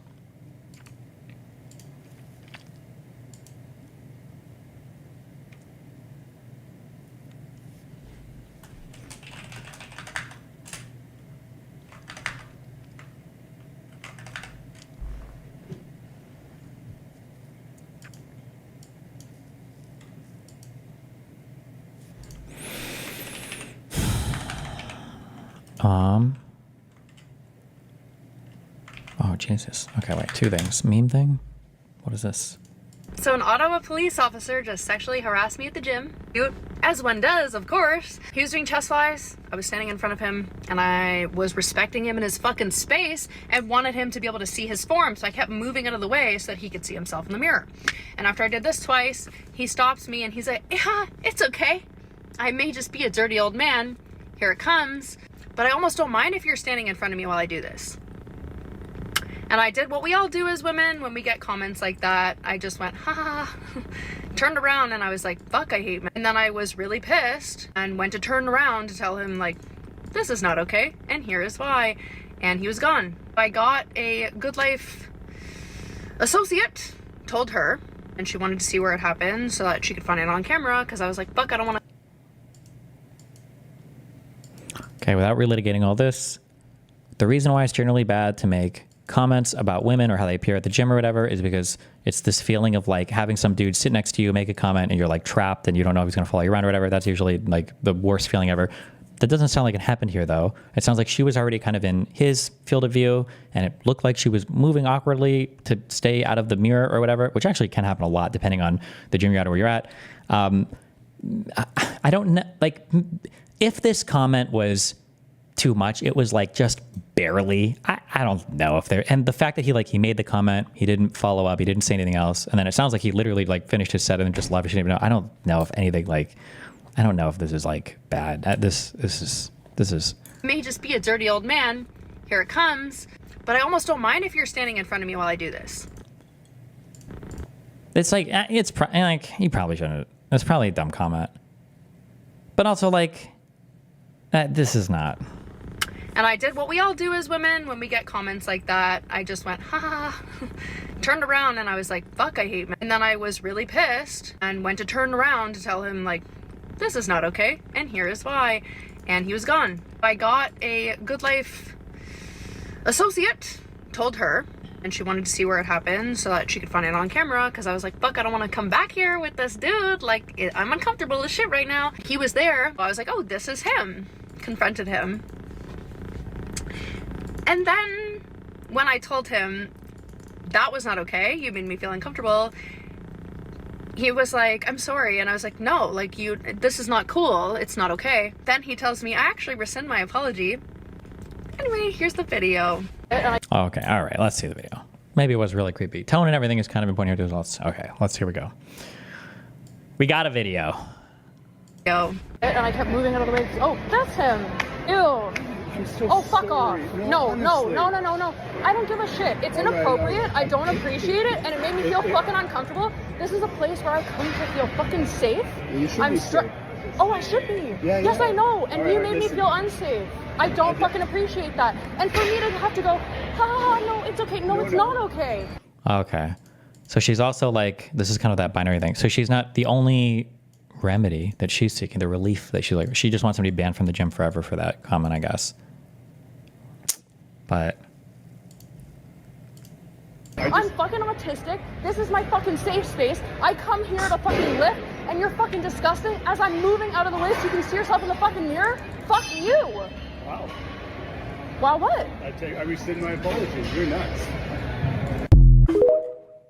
You probably shouldn't have said that at the end, but I wish I had more of the beginning, because I'm going to say he sounds like he's being sincere at the beginning. Like, he didn't realize it bothered her so much, but he also could just be saying it because like they've been fighting a little and he doesn't actually give a fuck. But it's hard when I'm listening to this at the beginning. I can't tell.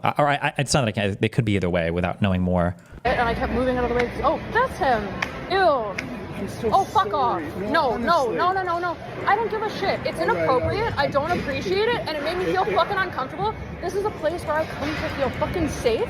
I'm Oh, I should be. Yes, I know. And you made me feel unsafe. Yeah, I don't know. She seems a little unhinged. The real meme, though, is she records this whole video talking about this, and she decides to confront him at the gym. But she's using the selfie cam. She's not recording him. Is this rage bait? Are we being psyoped right now? Was this completely and totally fake? And the reason why she doesn't put his face on video is because it's just a friend doing a skit with her, and she doesn't want to actually like blow this dude's life up. Who knows?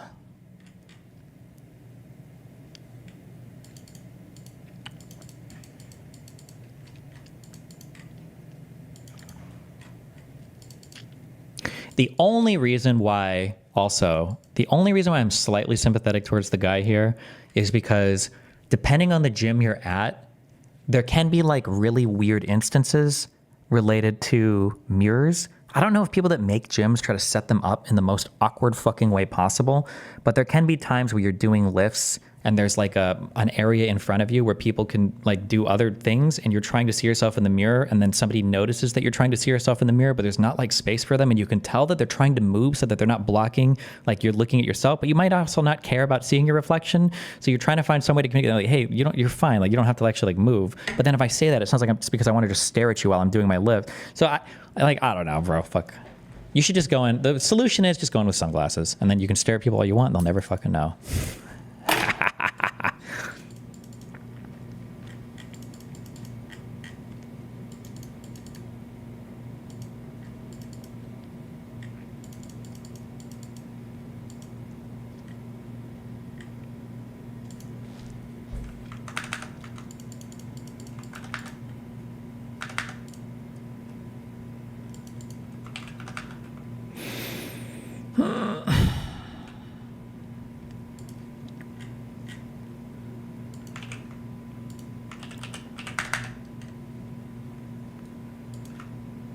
If they ask you to remove them, then say you're blind. I mean...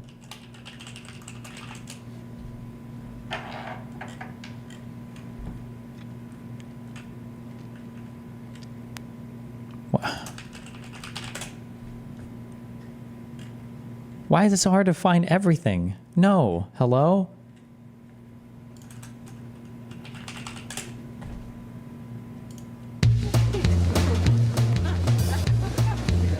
No, wait, this isn't even it.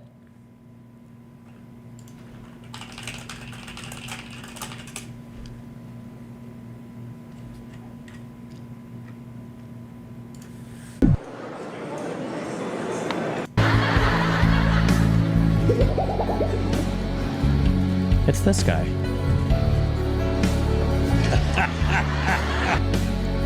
Why is this a re-upload? Did they take it down?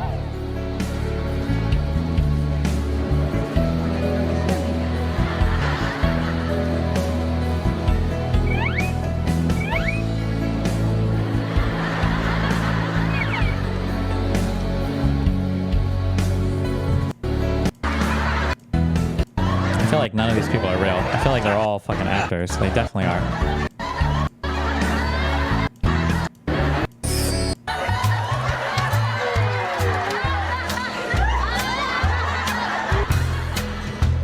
Before AI, we had studio audiences and plants.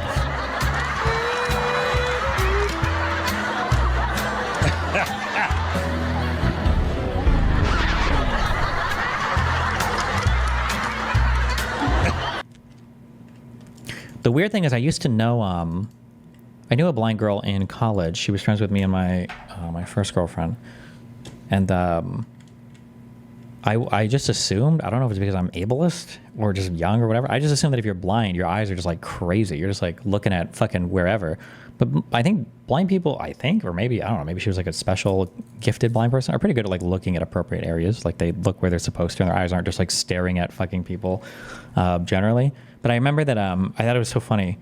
Me and my wife, because I think we were married at this point, we went to a party, some college party or whatever, and that girl, that blind chick, was at a table talking to people, but she was wearing a wig, and I had no fucking idea. I had no fucking idea that it was her. And I remember we went to get up to do something. I was like, oh, hey, do you want to, like, let's go over here or whatever? And she was like, yeah, hold on. She's like, I'm blind. And like, or whatever. She'd mentioned that. And I was like, oh, holy shit. Like, I know another chick that's blind. And she's like, Steven, I'm Sarah. And I was like, I got mind fucked. Or maybe she never was blind. Maybe she was just fucking with me, actually. How blind was she? She was blind such that I think she could read if she held something up like this. I think she was able to read on the paper. I don't know what kind of blindness or what the fuck that is, but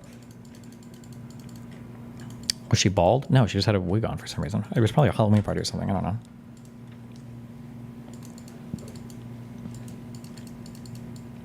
I want to say she said her vision was like 2370 or something over 370. It was like really, really, really, really, really bad.